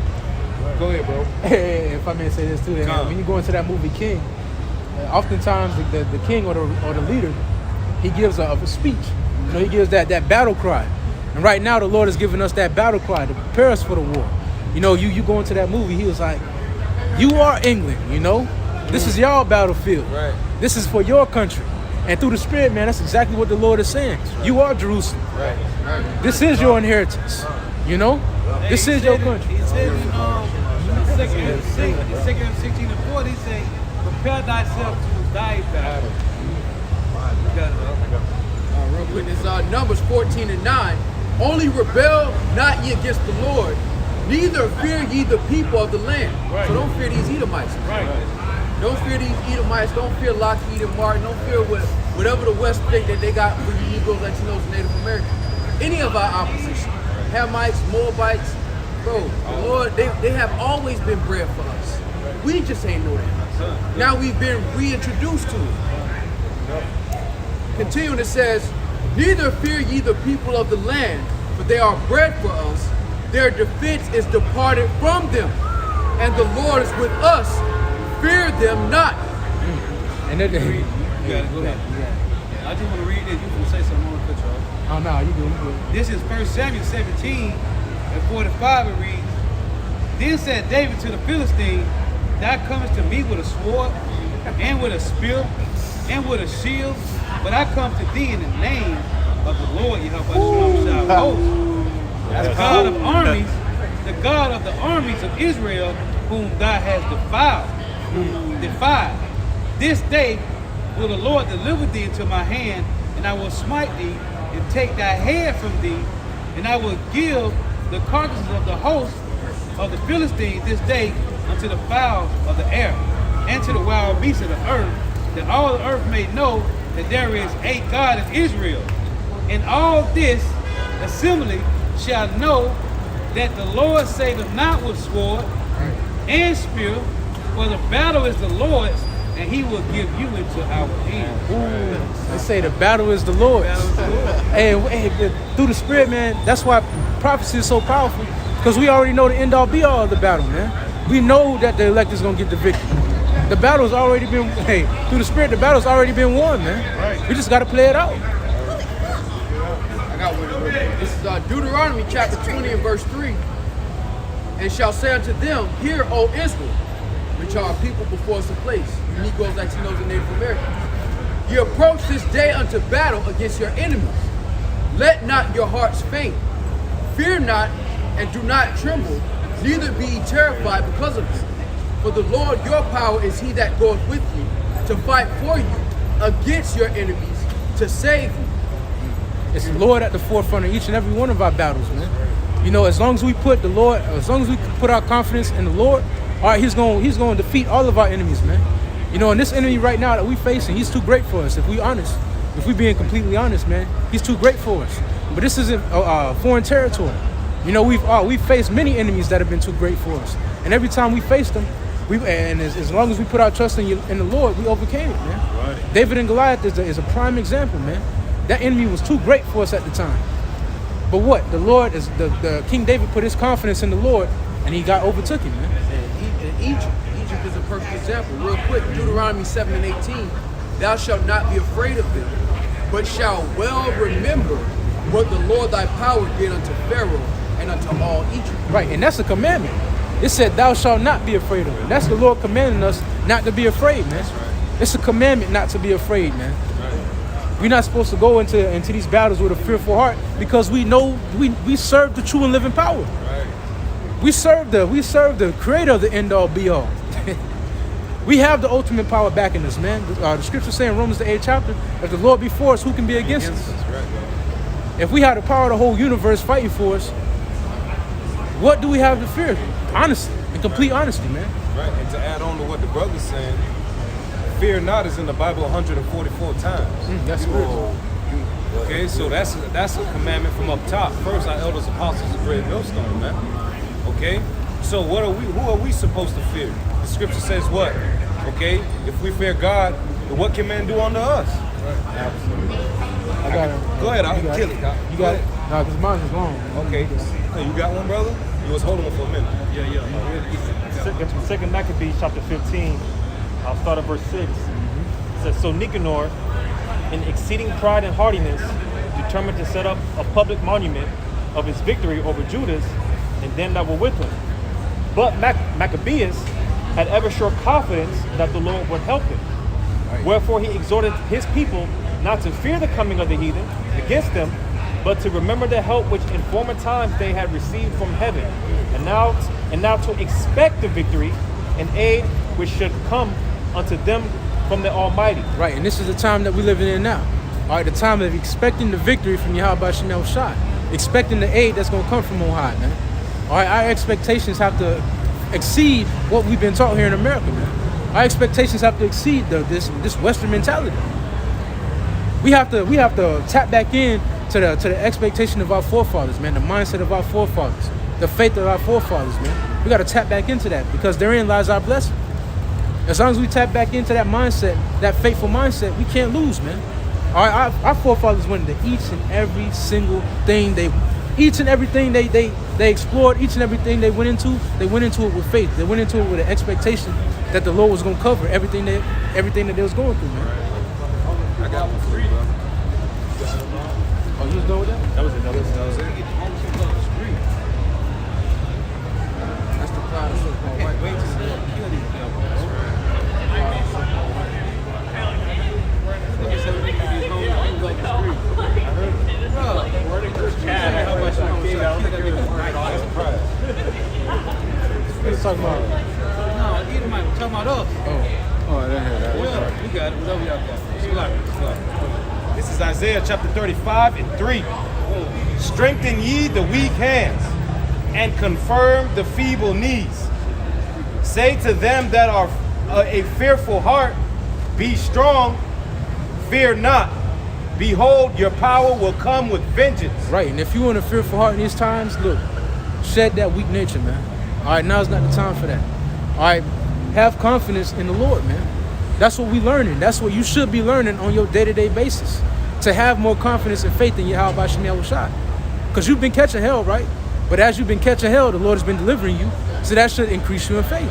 That should embolden you, man. That should embolden your confidence in the Lord. It shouldn't deter you from the Lord. Right. It should just make you stronger and stronger in the Lord, man. Have confidence, man. Right. All right, what we're getting ready to enter into, the Lord got us covered, man.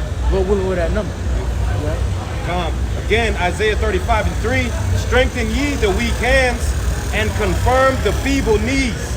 Say to them that are of a fearful heart, be strong, fear not. Behold, your power will come with vengeance, even God with a recompense. It's the Lord coming with vengeance. Christian church, they're going to tell you that. They'll never read that and tell you that Most High sending his son back with vengeance. Wow, what? What do we do? You did a lot, man. Right. You did a lot. Hey, the laundry list is too long, man. We'll be out here all night naming things, man. Verse 4 again, say to them that are of a fearful heart, be strong, fear not.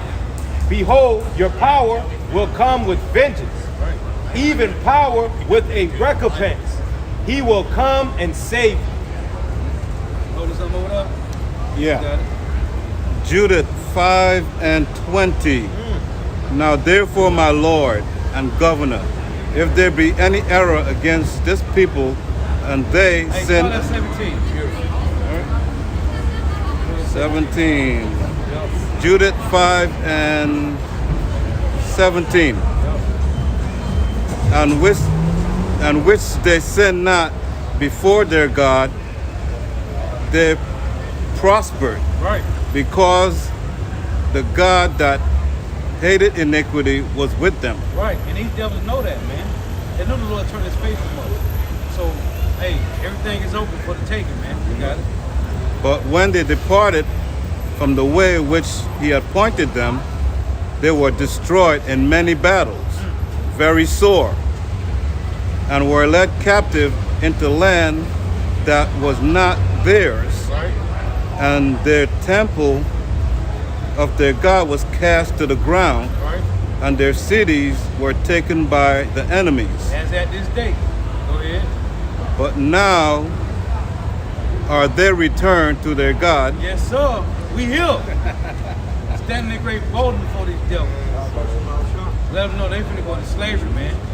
They gotta pay for what they did to us, man. What the so-called white man did to so-called Negroes, Latinos, Native Americans, West Indians, and Haitians, they gotta pay for that. You got it? and are come up from the places where they were scattered, and have possessed Jerusalem, where their sanctuary is, and are seated in the hill country, for it was desolate. Right.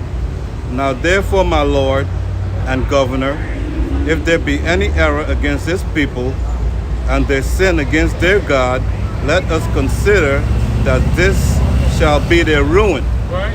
And it had been our ruin. The Lord said he gave us into their hand, man. It wasn't nothing that they did. It was something that we did. Go ahead. And let us go up, and we shall overcome them. But if there be no iniquity in their nation, let my Lord now pass by, lest their God defend them, and their God be for them. And that's where we at now. Anthony Fauci, we ain't vulnerable, you demon nigga. And we shall become a reproach before all the world. We're gonna switch gears real quick. So we're gonna touch first Maccabees, first time. Okay, it's about that time. Look, So, you ain't ready. Let's get it. Huh? I said I can't find my book.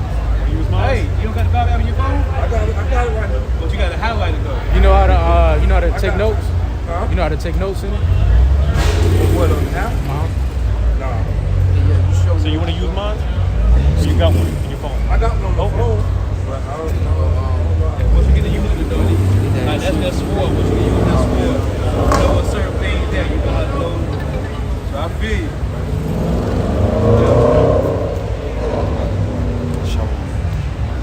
Shalom, brother. About to switch gears for a moment. This is the bottom account. Last time, baby. Last instruction.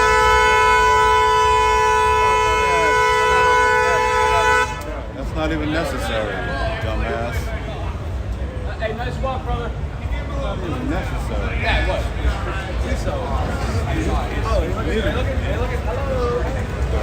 Slow belly.